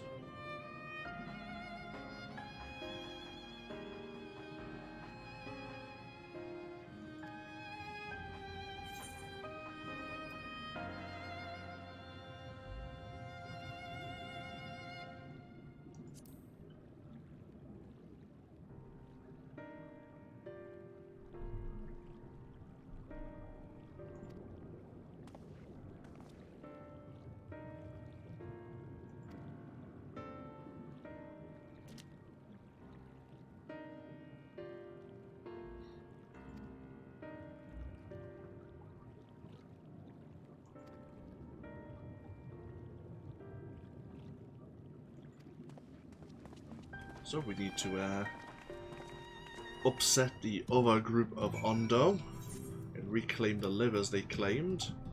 They are over there, okay.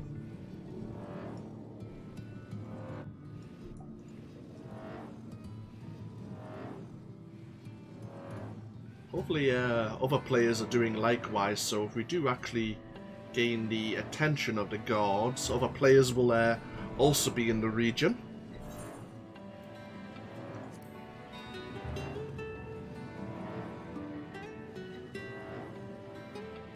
Gandalf Thunder Plains. Oh, lovely. That sounds like Eden's verse.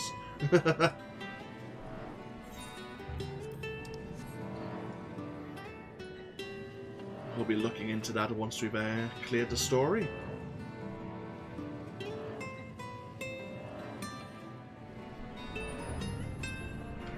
Right, in we go. Retrieve the livers.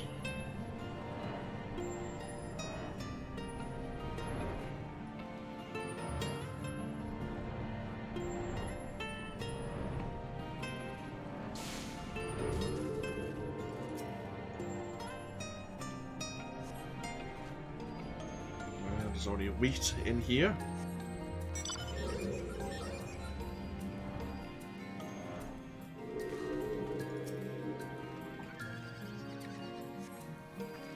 Fresh oranges.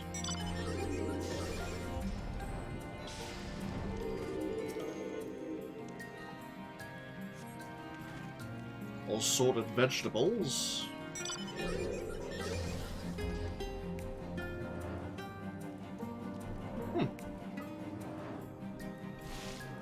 Seem to follow the other players. They may know what they're doing.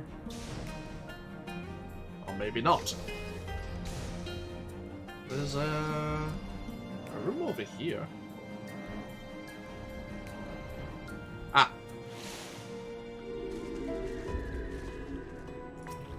Seems promising. These are the livers! Brilliant.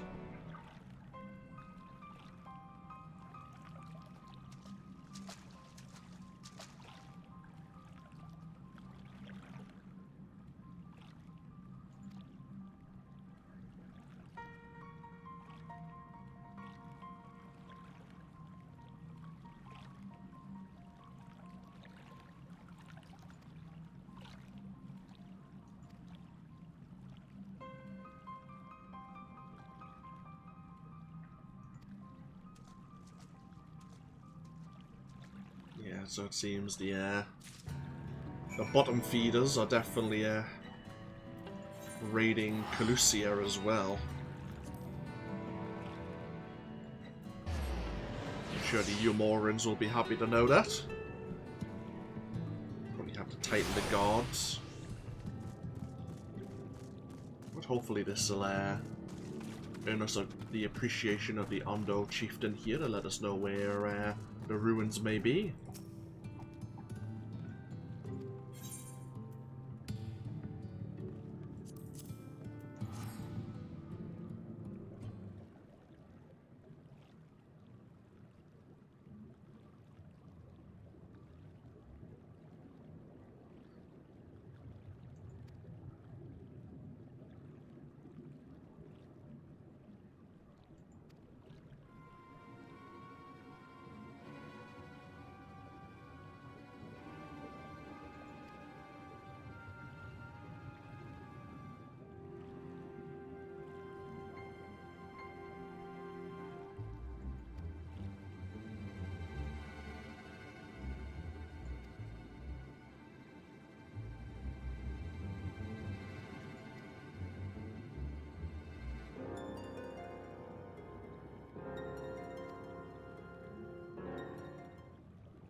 Oh, you think the ruins and the food theft are related?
A whale's tail. Yuri Yascaret has a mind to call upon an old friend to go deeper beyond Amarot.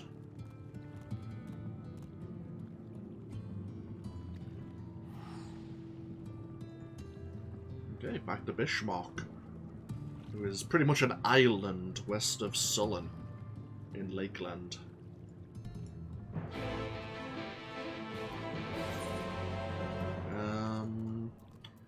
You away.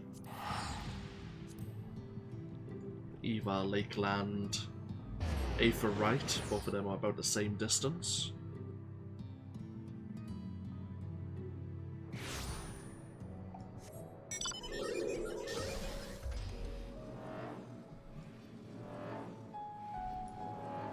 See Bismarck just in the distance there.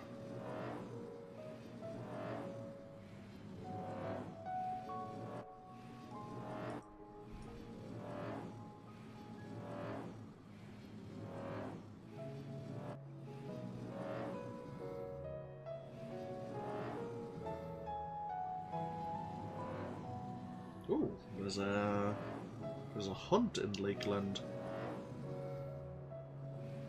Sensor mark to the northeast. We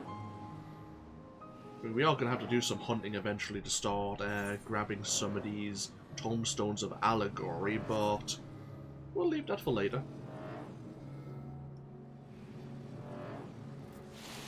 Oh crap, there you go.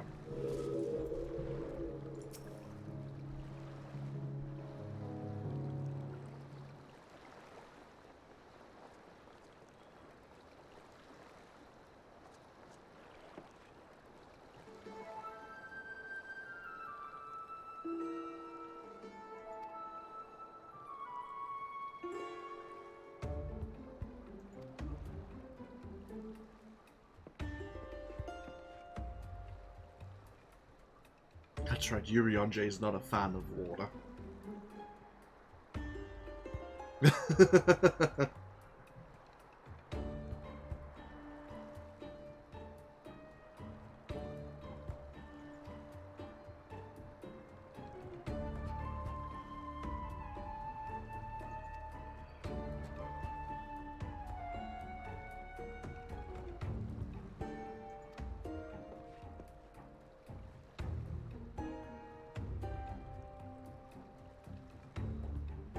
See if he has perfected his water walking spell.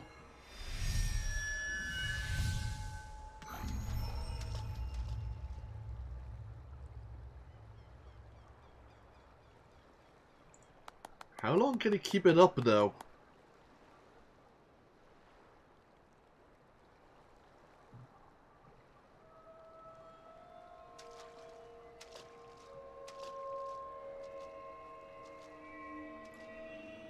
And it fails.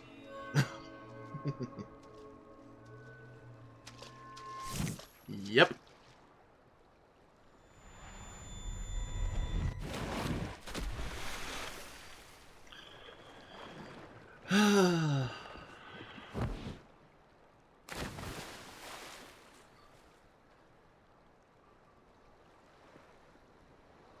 Let's just get a boat, shall we?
Well, Thancred and Yuri Yascaret had a dizzy spell there.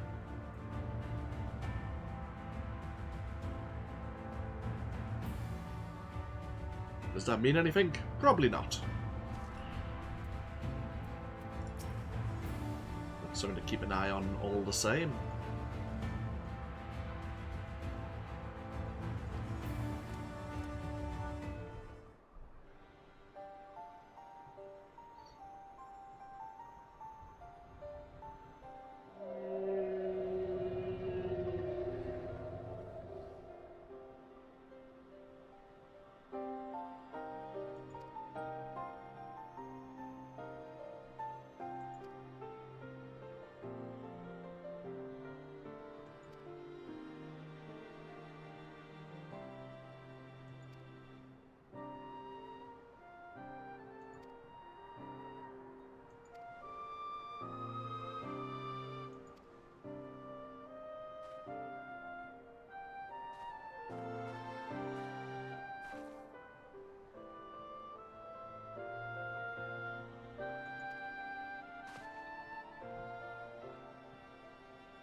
I think even the Warrior Light's kind of getting worn down by all the favors people are asking. Ah, remove tenacious barnacles. Can we? How do we? There you go. Can I get into the water now? There we go, finally.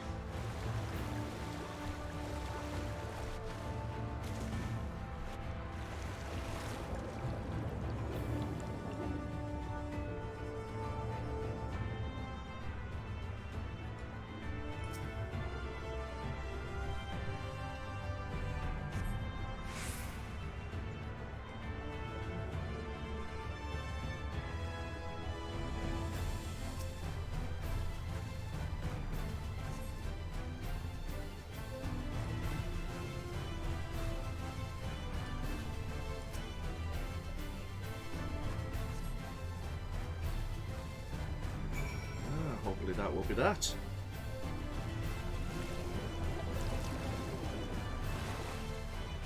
Alright, we need a good... Can I summon my... There we are, that's better.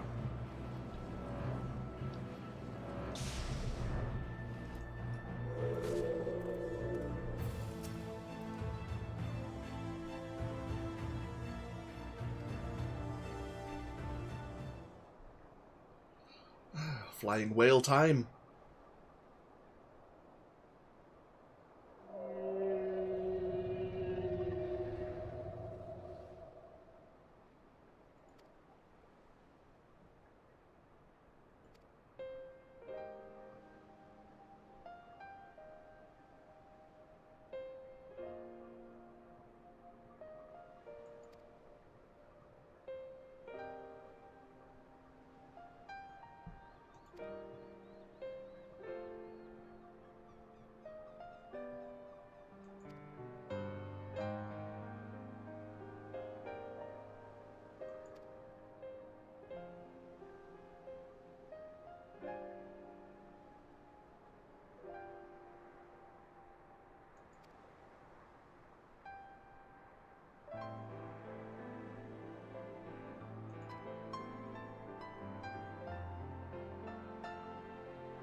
let's not get into an argument.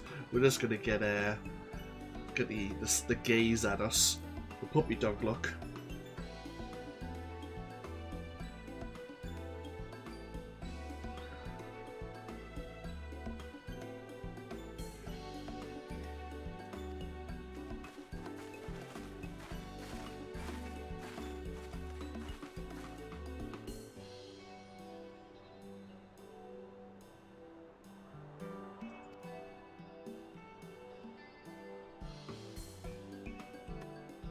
Okay, grab some rested sullen while Bishmark cleans himself up.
Oh dear.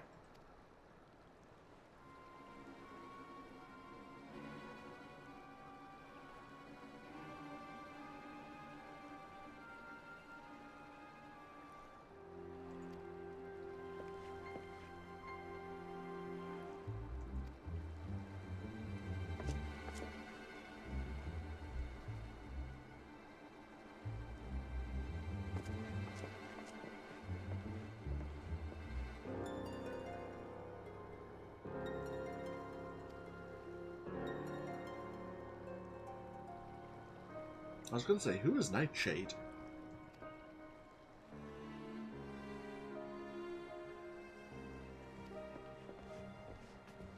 Band of local outlaws.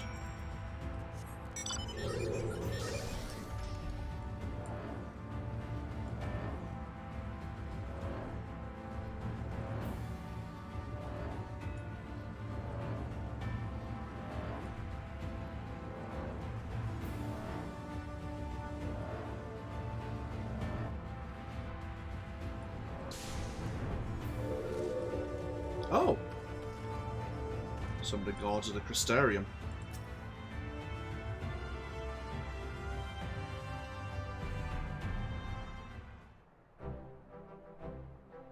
Seems we got here too late.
They've been taken in by Elidibus's words, I see.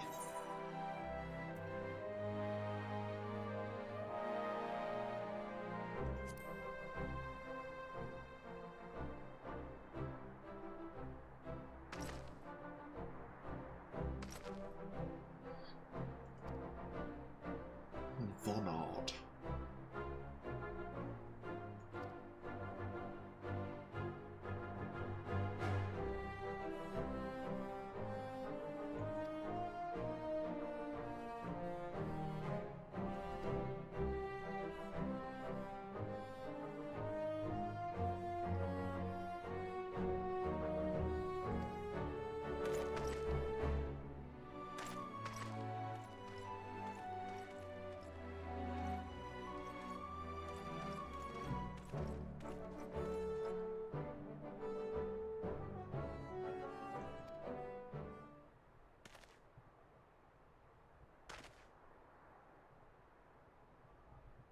I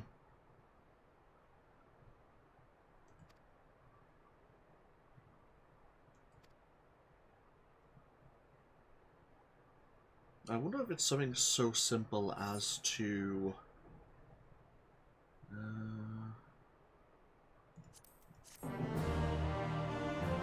I mean, the whole idea of the Light Wardens with the Flood was to still allow the rejoining, the connection to the light, a light aspect of the world. If everyone becomes a warrior of light and wants to help their fellow man, would it still have the same result and the rejoining could still take place? So promoting the warriors of light could still cause the calamity. Beneath the surface, thus reminded of the urgency of your investigation, Yuri J would press on.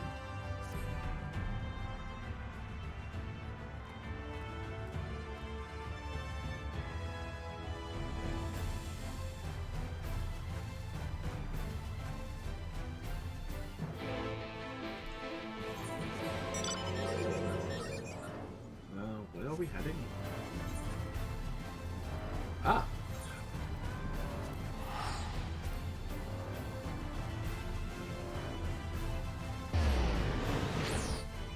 Heading over to Eorzea.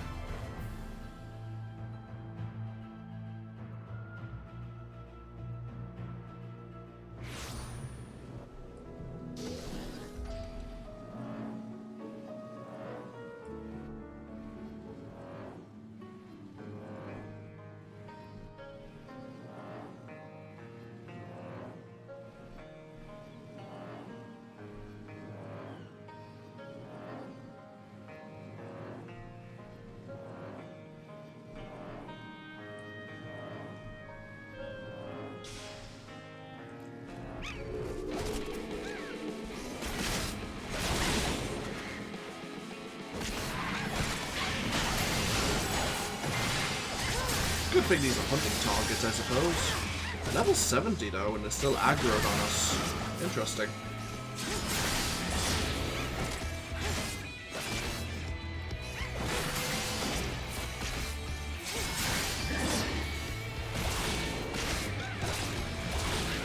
Oh well, no matter.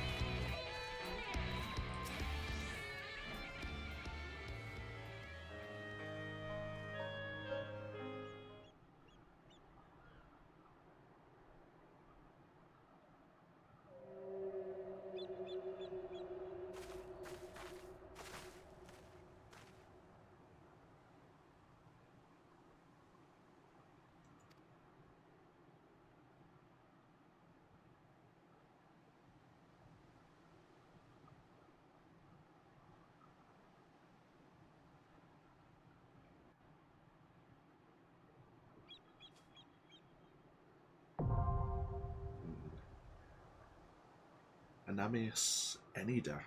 New dungeon unlocked. Okay, let's have a look at this, shall we? Dungeons. Deep in the Tempest, deeper still than the phantom Amarot of Emmett Selk's design, lies what remains of Enida's ancient edifices. It is to an unexplored corner of this bed of knowledge that the Scions now travel, in hopes that what has long slumbered forgotten may be brought to the surface once more. I'm actually going to get 50 tombstones. Oh, all these? Oh, okay. They're worth 50 tombstones of allegory by itself. Holy hell. Oh well, we're definitely going to be able to get ourselves capped out really easily. I think that's a bit too much. Hey, I'm not going to complain. Because if you're getting 50 from the Grand Cosmos and Enida, and then you're also getting, I think, 50 from... No, you're getting 40 from the Expert Roulette. Wow. Okay, yeah, I'll take it. Let's get ourselves underway in this new dungeon. And die horribly. That shouldn't be too bad.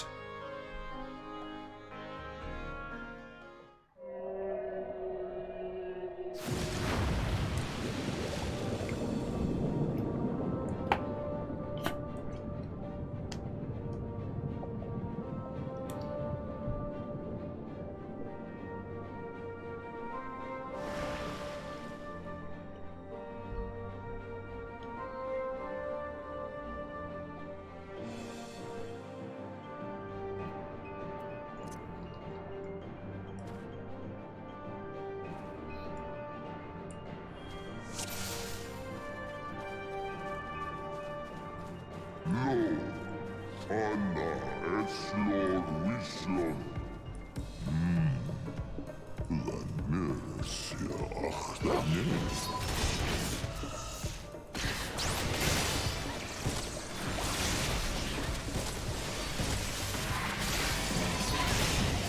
have a ninja, a machinist, and a white mage with us. Okay. No need to worry about positionals a great deal. Oh crap.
Jazz here.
So far we haven't moved from Bishmok's back.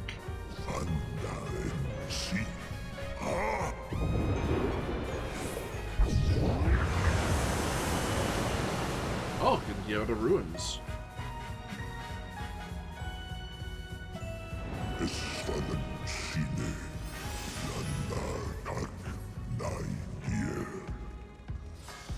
And here's the first boss. Okay. Interesting. The unknown. Okay.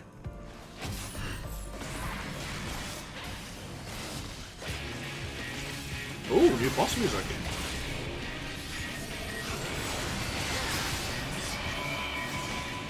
Feathered Fang, is that the Tank Buster? It is the Tank Buster, okay.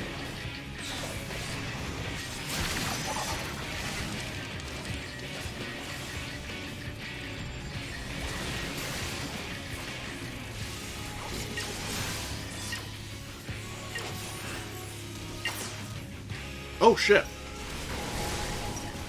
Ow! Okay, that was different. That's the AoE.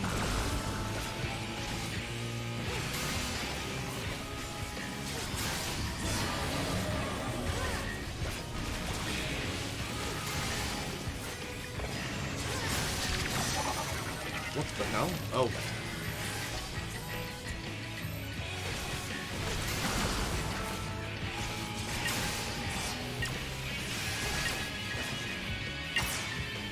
Shit.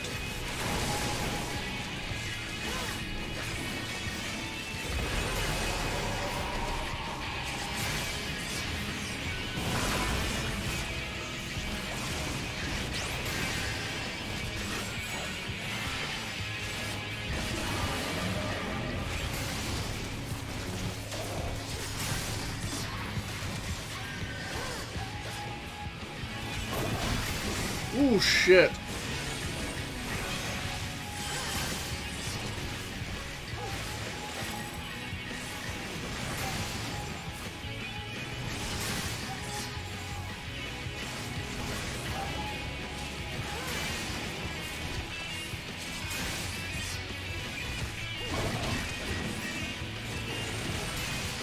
Can you just heal me?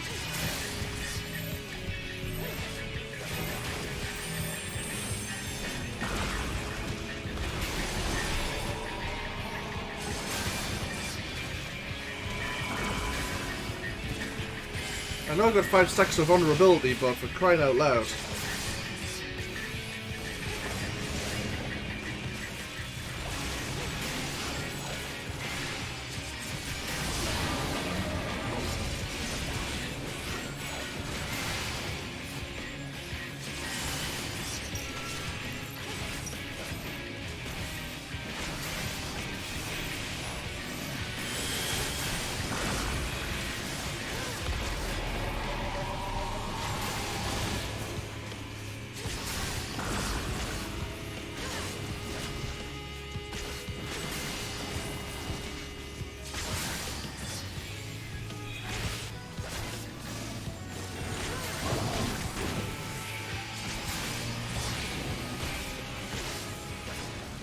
Jesus Christ.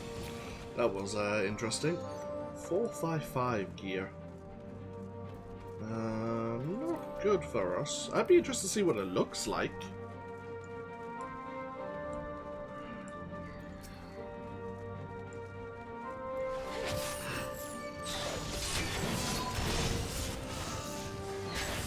I'm willing to push on and try our luck at doing a mass pull.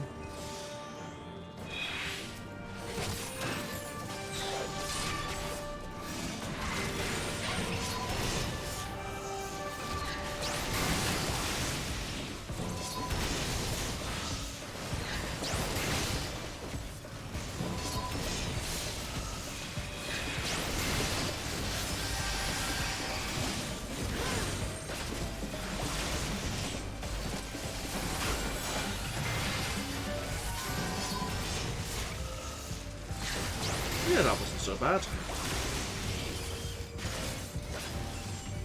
We could probably try and do a bigger pull.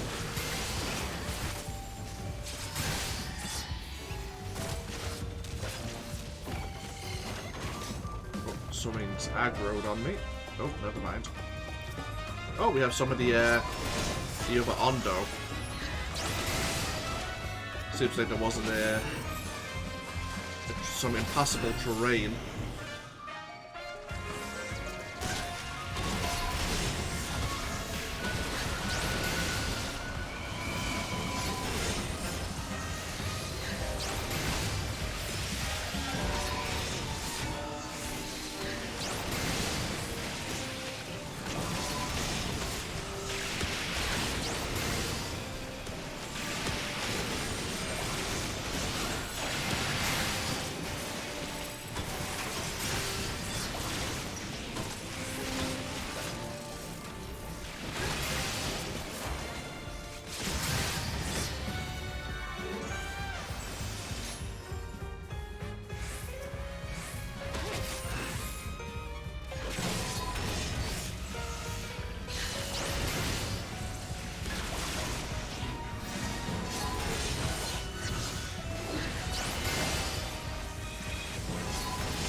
What do we have here? We have some earrings, which I'm not really too fussed about.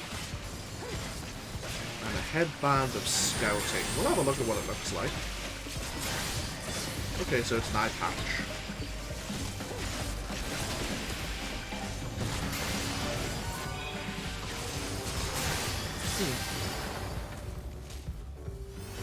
Fair enough. And second boss. Second boss it is.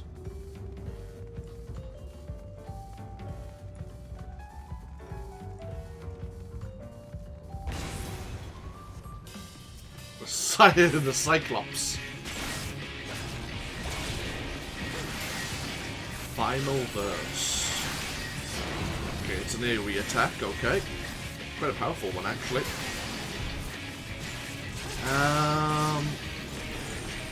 Okay, that's not what I expected it to be. But that might be the tank buster. These enemies all have, like, low health.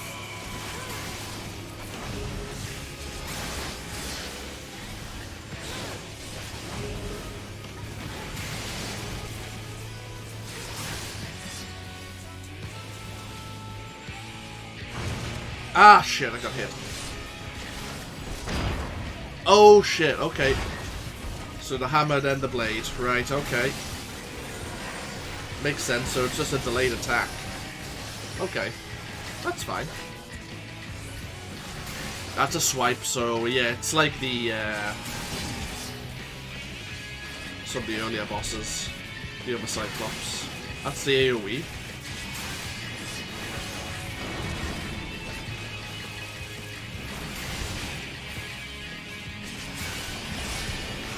Terrible blade. Okay, so it's now the blade. Do the blades have a target? No, they're just all.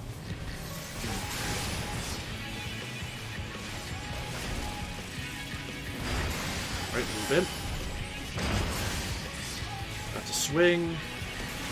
Oh shit. God damn it.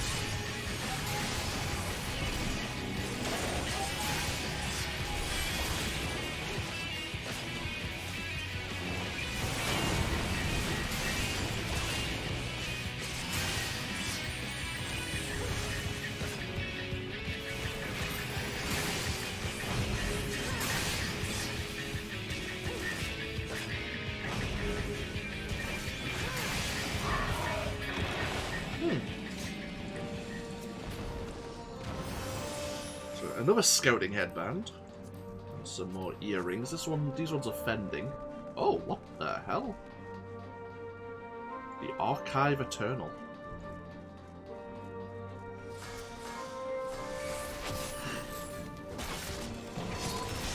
Well, this is looking interesting.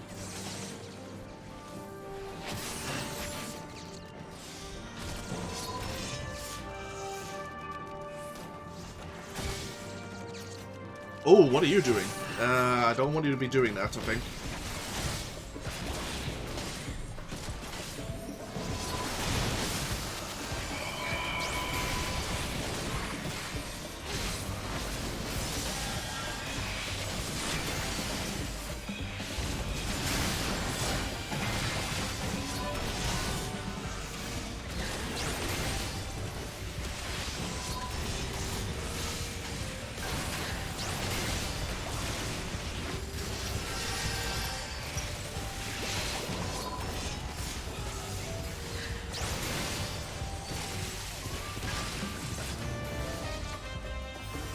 Okay, so they're dropping tier 7 materia.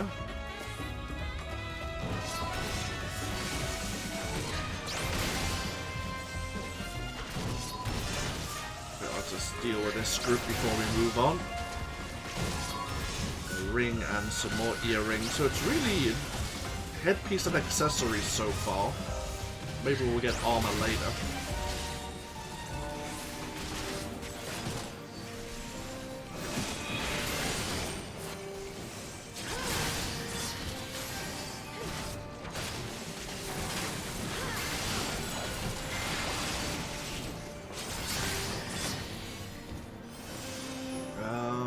This way.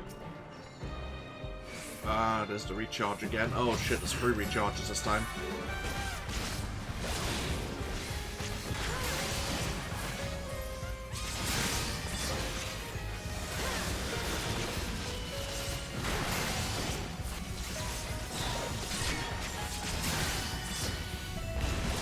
crap.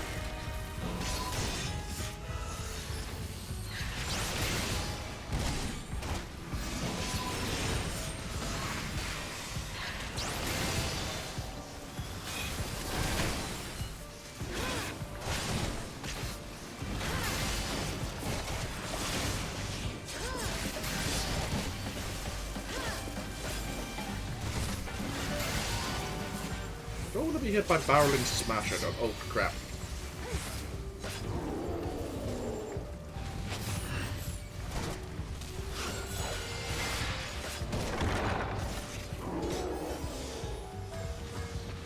And into the depths we go. Oh, tier 8 materia as well. Oh, well. Okay, 15 minutes.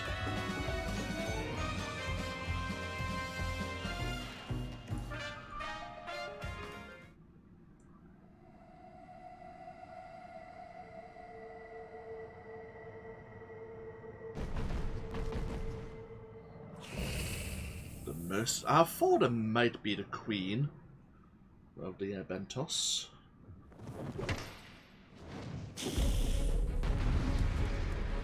Well.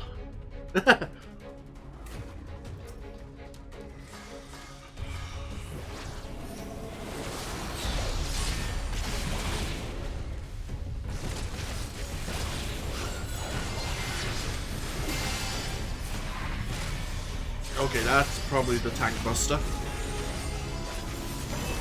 Yep.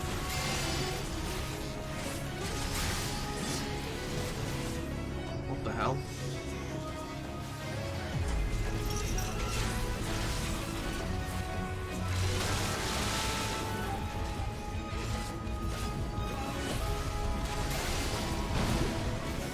Oh, okay, there's water in the middle. Okay, we have hands over there.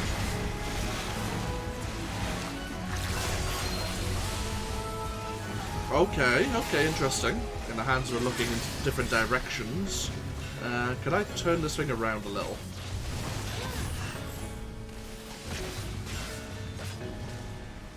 Okay, here's this.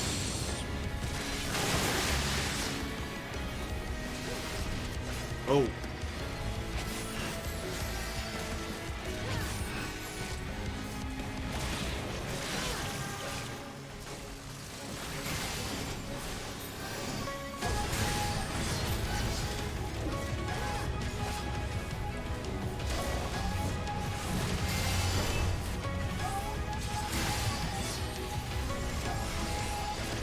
Okay, so far so good. What else does it have for us? Okay, here comes the arms again.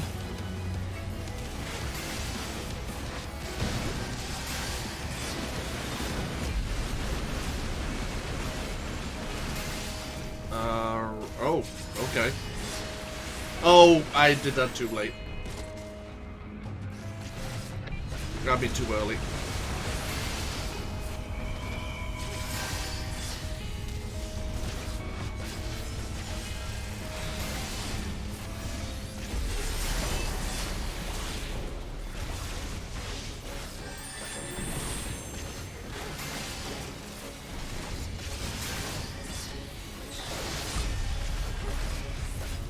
Oh, is this the...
fairly straightforward for a dungeon.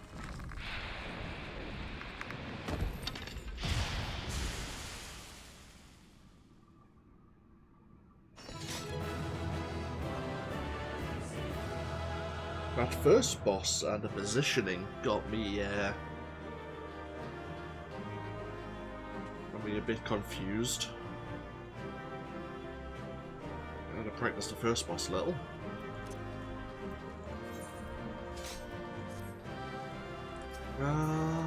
Okay, we have a chest here.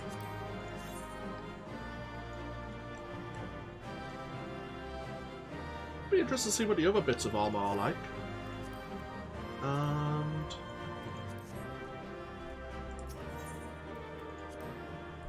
oh, thank you for the play accommodations.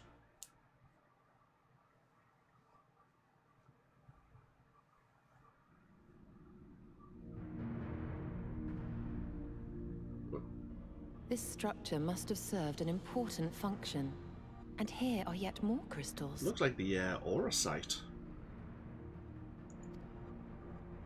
I too noted the crystal repository on the way. The Benthos seem to employ them in their spellcasting. In such vessels did the ancients preserve concepts, ideal forms to be drawn upon in the act of creation. That so great an abundance should reside here lendeth credence to Ishtola's conclusion. This facility held great significance. So in each of these is, as Yuri is saying, a concept which can be brought into being, into life.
Are these the ancients who created Hydaelyn?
So, it was they who first summoned Hydaelyn.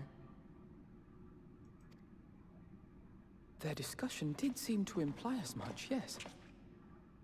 I cannot say I have ever heard of this Venar before. Probably because they all sacrificed their life energies to create Hydaelyn. For a certainty, Emet-Selch never uttered the name, speak though he did of the schism which Zodiark's advent wrought upon mankind. Some were of the viewpoint that his power must needs be restrained, And to that end did they call forth she who would serve as his shackles. We now know that it was this Venar to whom they looked for leadership. And that this place, in all likelihood, served as their headquarters. The presence of such intimate records attests to that. I would hear what else they have to tell us. All of it. Did anyone see the source of the image?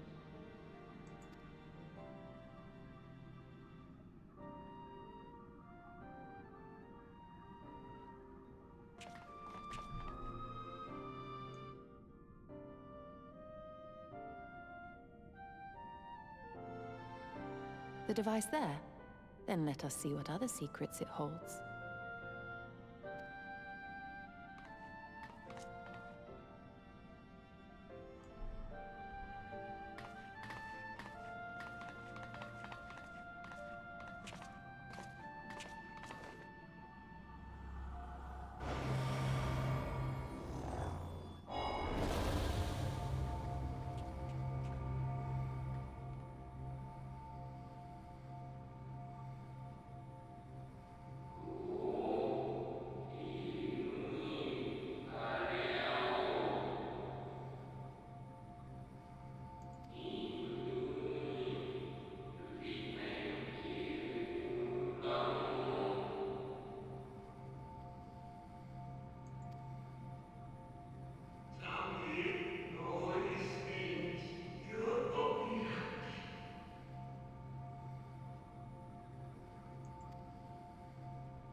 Interesting.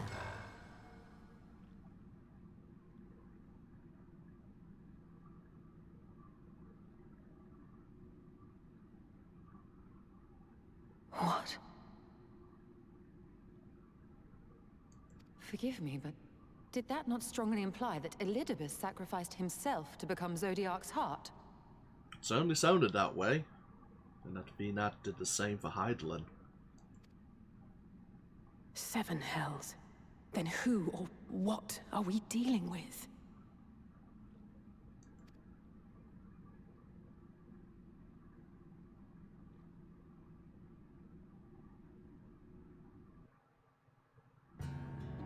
Good question. Who is Elidibus? Is it truly Elidibus, or if it is Elidibus, how is he still around after the sacrifice?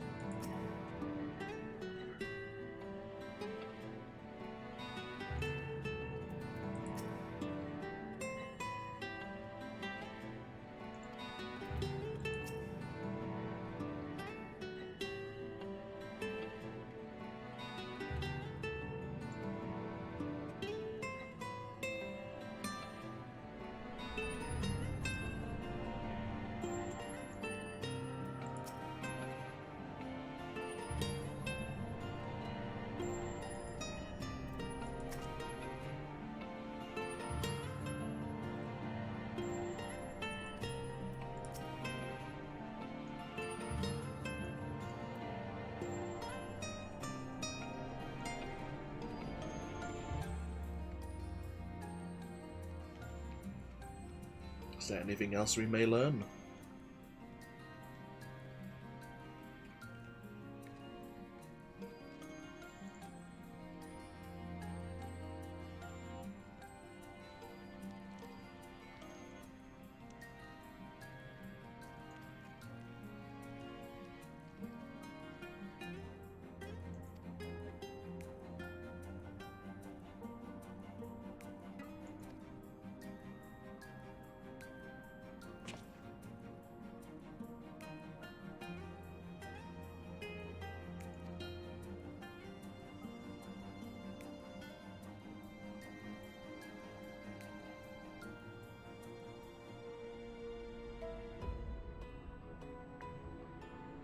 So Elidibus is simply a title, similar to Emissary.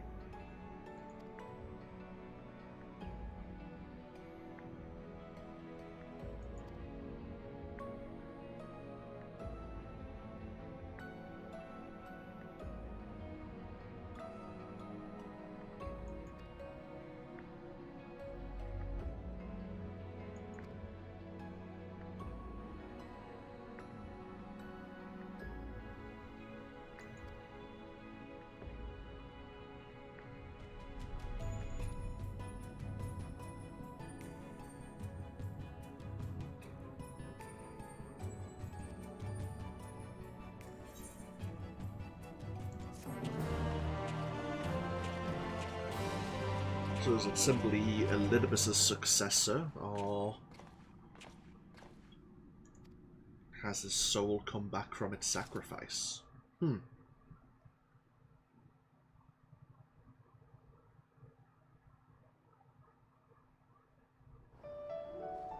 Right, we are back. Echoes of a falling star. Yuri Yascaret presumably has some idea of what you might usefully do while Liastola pursues her investigations of Anamaeus Enida.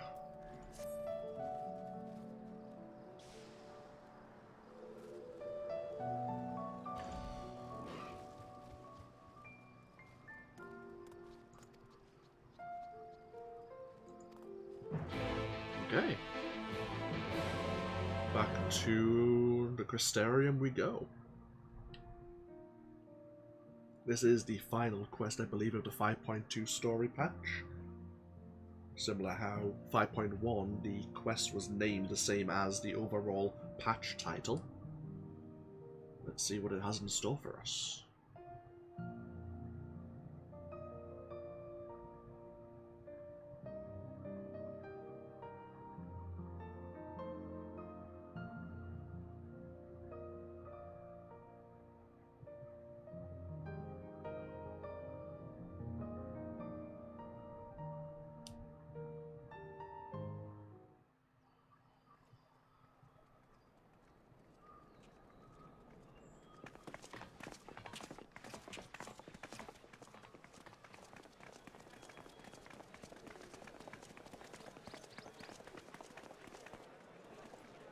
Dare I ask what's going on?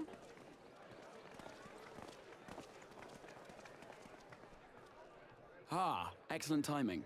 For me, in any case. We have a problem.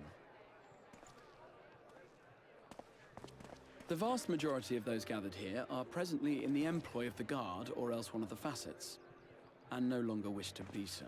They want to be adventurers. In principle, all are free to change vocation at any time.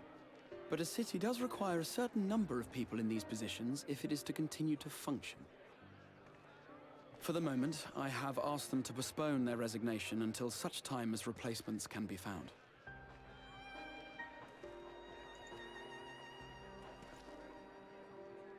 As you may have surmised, we have the Warrior of Light to thank for this.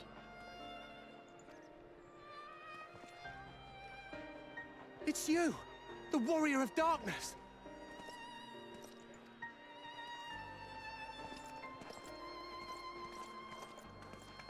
You understand, don't you? Someone's going to have to look after this place once you're gone. We just want to be ready to do our bit when the time comes. And not only here, but everywhere. Which is why we've got to get out there and lend a hand to those in need. That's what you did, isn't it? Even if it was just little things at the start. You helped people.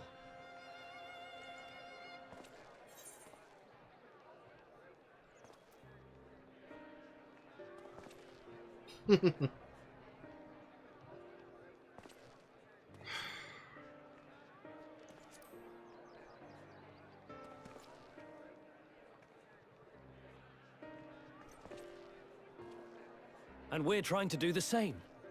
We may have our sky back, but there's no shortage of people who still need help. If If we follow in your footsteps, then I choose to believe we too can be heroes one day. Even warriors of light.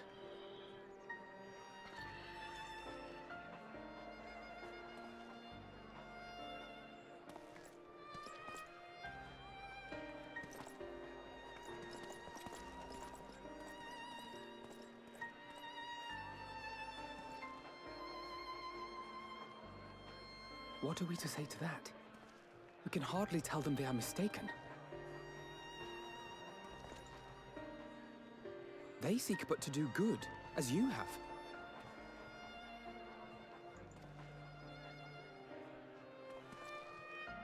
But no more can we stand idly by and suffer a paragon's scheme to proceed unchallenged.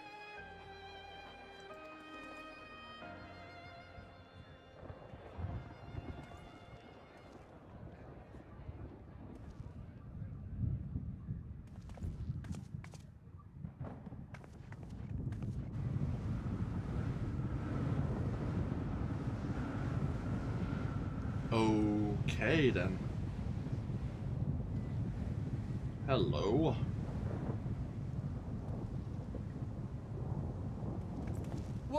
What's happening to the sky?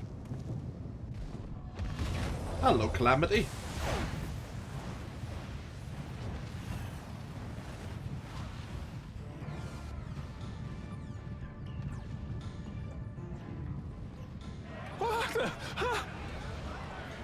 Time to get that shield up.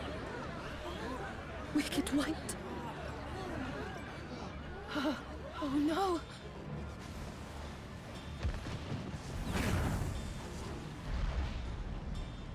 By the 12.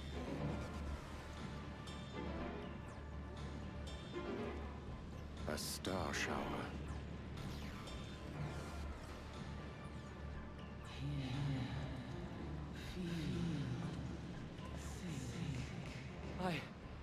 I hear a voice. You and all? Then why does it feel like it's inside my head? Hear? Feel? Think? I hear it. Me too. Did I not tell you, my friends?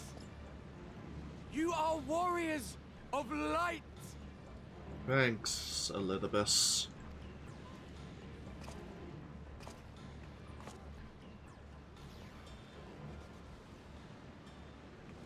You're back!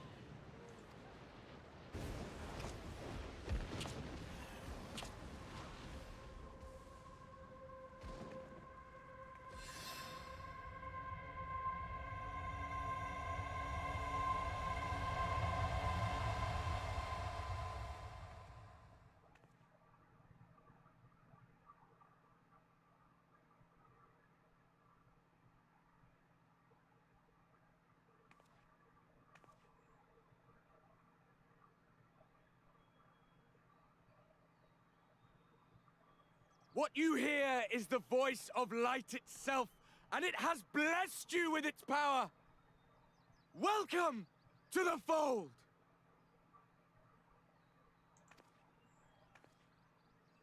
Nice I'm a little warrior drama. of light.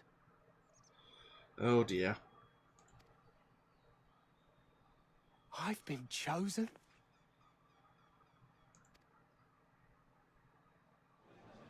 Can it be? Me, a hero.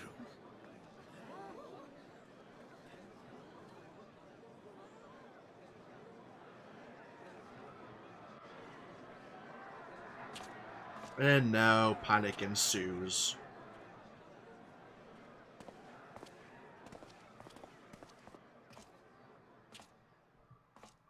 Wait!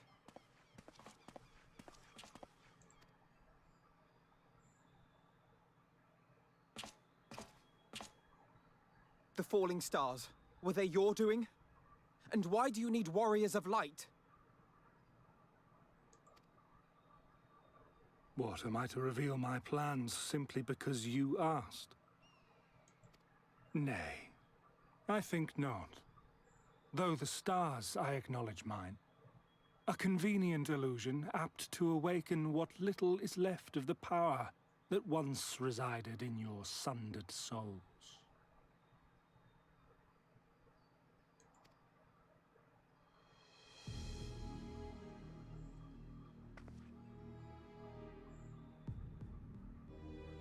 That which you and yours call the Echo. Oh, so was that real then? Has he gifted the Echo to people? Or was that just part of the drama? And an echo it is, of a symphony, but a fraction of what men in their completeness once possessed. Even those among you who tower over others in the gift have only the faintest trace of it. But though sundered and forgotten through death and mocking rebirth, it has persisted. A whisper of our past, burned into your very ether, along with the sight of our end. Through the rekindling of memory, I have awoken the ability, just as Hydaelyn is wont to do when she has need of new minions.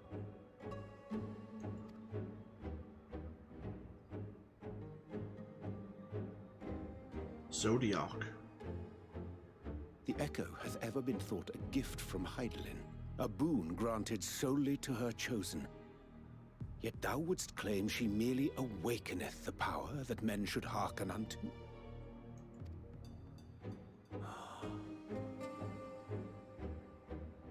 Her voice. Given the perceived simultaneity of her call and the awakening of her chosen's capacity to hear it, it is only natural that we thus attributed the source of the gift. Yet if, in truth, the Echo is a prerequisite for hearing her voice, one might surmise that her call never ceaseth, such that all who awaken to their innate gift might receive of the blessing of light at the self-same instant. In sooth, we bore witness to this but moments ago. At the sight of the star shower, full many in the crowd did speak of hearing a voice in their minds, did they not?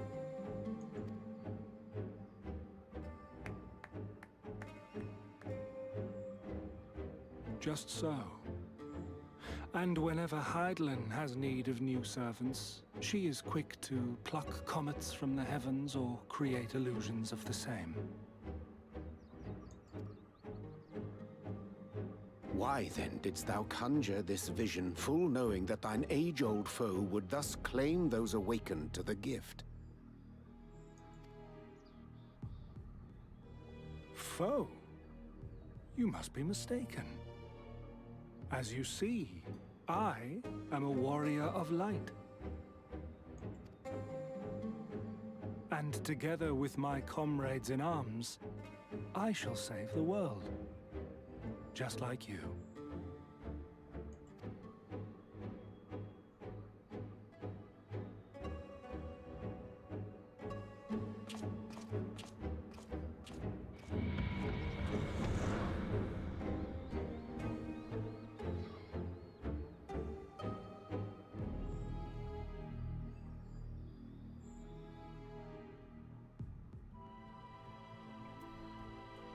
This is not going to end well.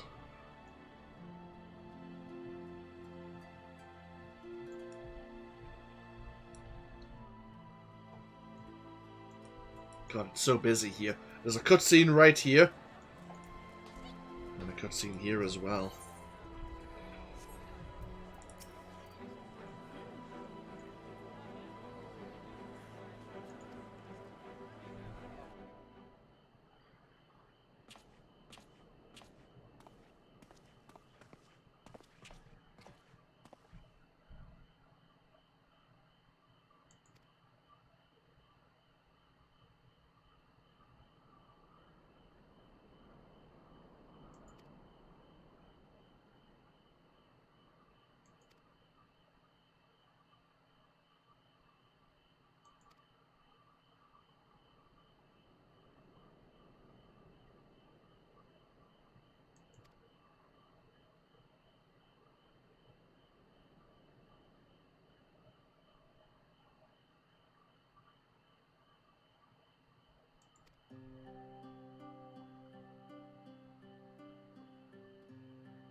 Let's go see these new Warriors of Light off on their new journey.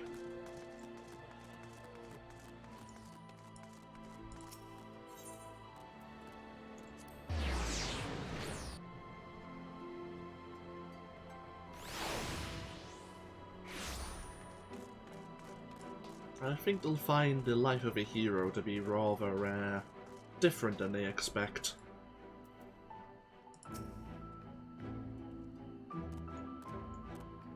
Looks like they're dressing appropriately.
Does that just lead off the edge of a platform, or I'm guessing there's a Mara at the end of it?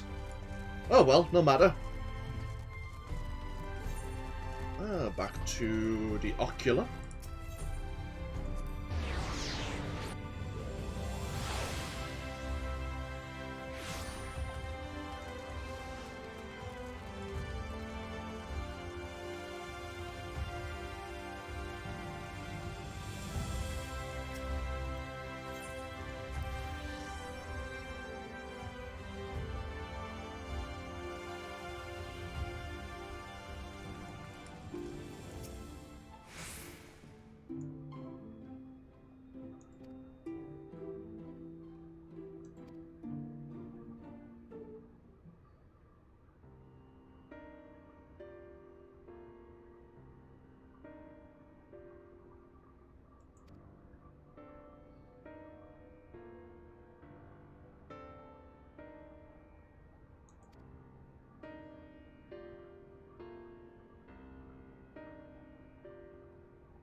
He's asked us if we would like to go rest back at the Pendants at the inn. I half expected him to send us back to the source and report what we've discovered back to Cryo. But, oh well.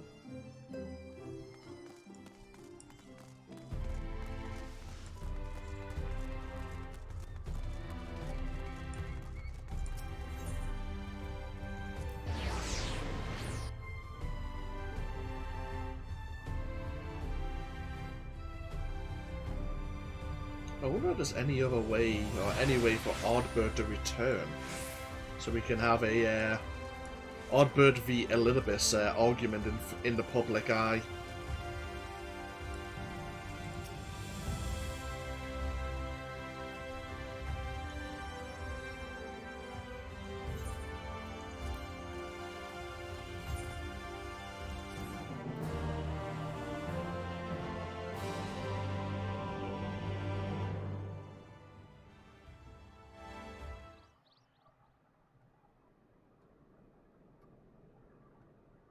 Every time we return to this inn room, Oddbird used to make an appearance after all.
Oh?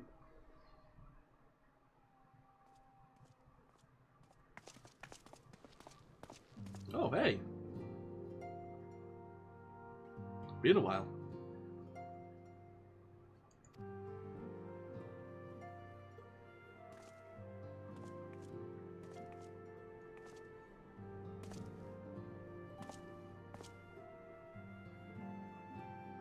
I wonder if it would be a different NPC then, depending on if we were playing as a different class and had completed their Cardinal Virtue quest line.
Oh, awesome.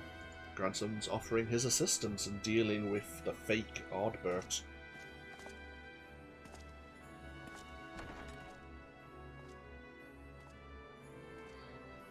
I wonder if that'll bear fruit down the line.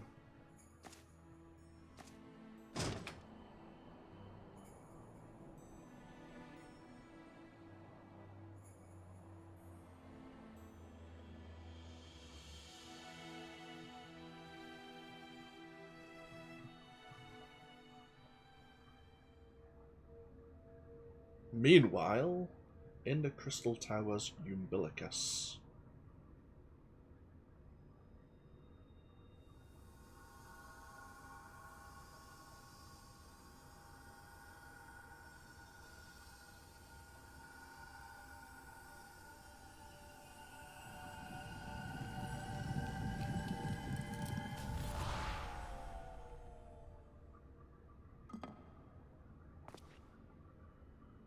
Foiled again.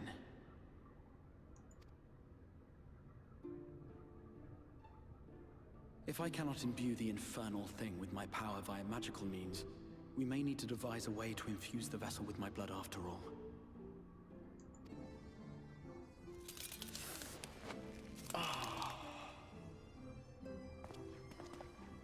Art thou unwell?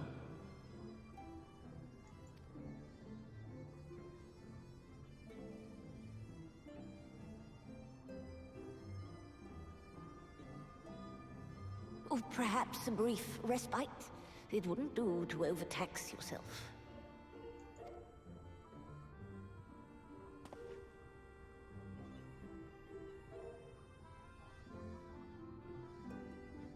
I'm fine. And given to stubbornness, I'm afraid. Especially when I have a stake in the outcome.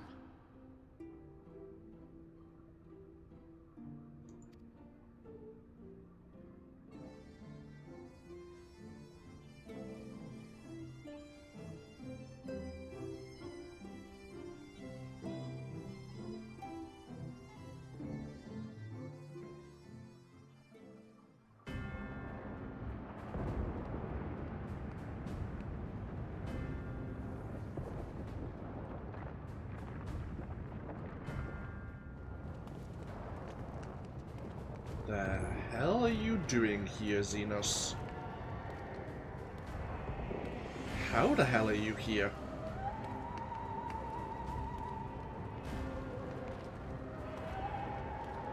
Is this Emmett Selk's memory? Or are you actually in the past?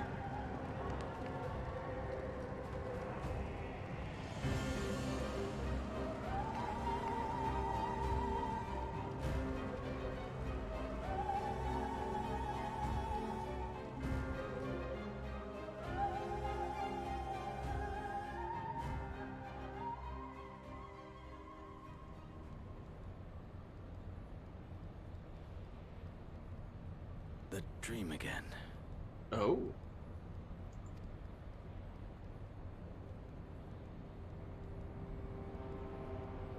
I was gonna say, meanwhile, back in the source.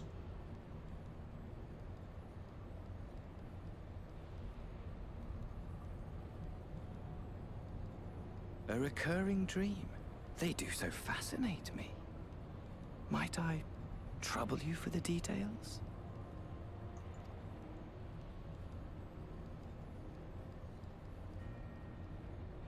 I have always dreamed of it. Fire falling from the heavens, and the city, nay, the whole world ablaze.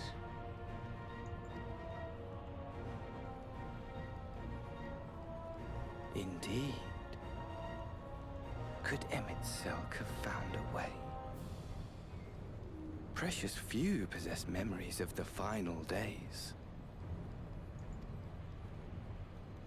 The final days?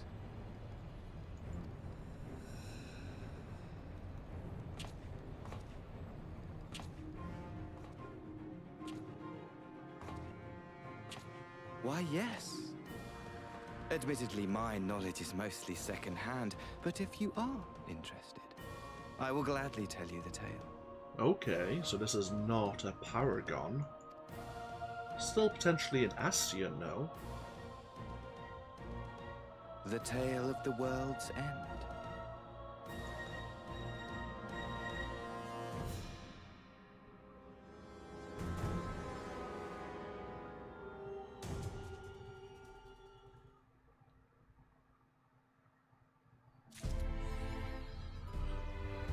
Way more heroes. Achievement unlocked. And I think that's it. Let's double check. HUD layout, scenario guide. To be continued, indeed. Okay. What we'll do then is we'll take a break. I'm gonna get myself over to Yulmore. Because when we come back, we'll have to head to the locks, and we'll have to head to Armor Ring. Of course, we have the whole new, the empty quests, where we can unlock Eden's Verse, and the 4 bosses contained within. And then we also have Ruby Doomsday, and the weapon series that's on its way to Eorzea. But I want to have a quick look at the vendors here in Yulmore, because I want to see what item level the gear actually provides us. Yeah, that music's fine. So it's these NPCs we want. The Eden Relic gear. Yeah, here's the Edenverse gear. Item level 480. Okay. What does it look like?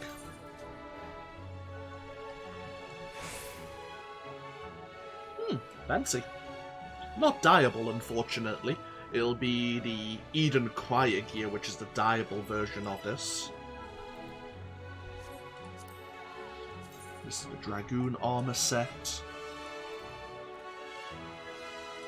What's a samurai armor? Okay.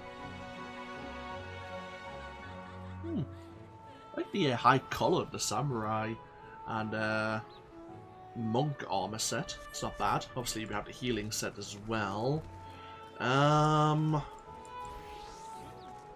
I don't think you give us the weapon, do you?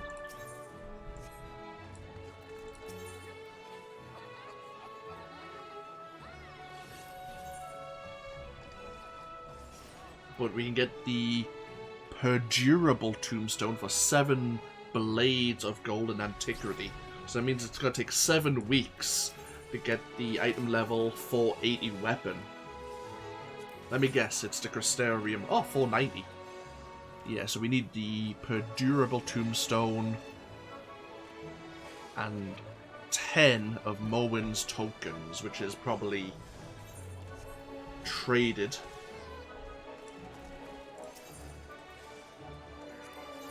For 100 Allegory. Yeah, so we need 1,000 Allegory tokens in 7 weeks of the Blades. Allegory armor though. Item level 490. But we have a limit of 450 Allegory per week. Is this gear dyeable? No, it is not.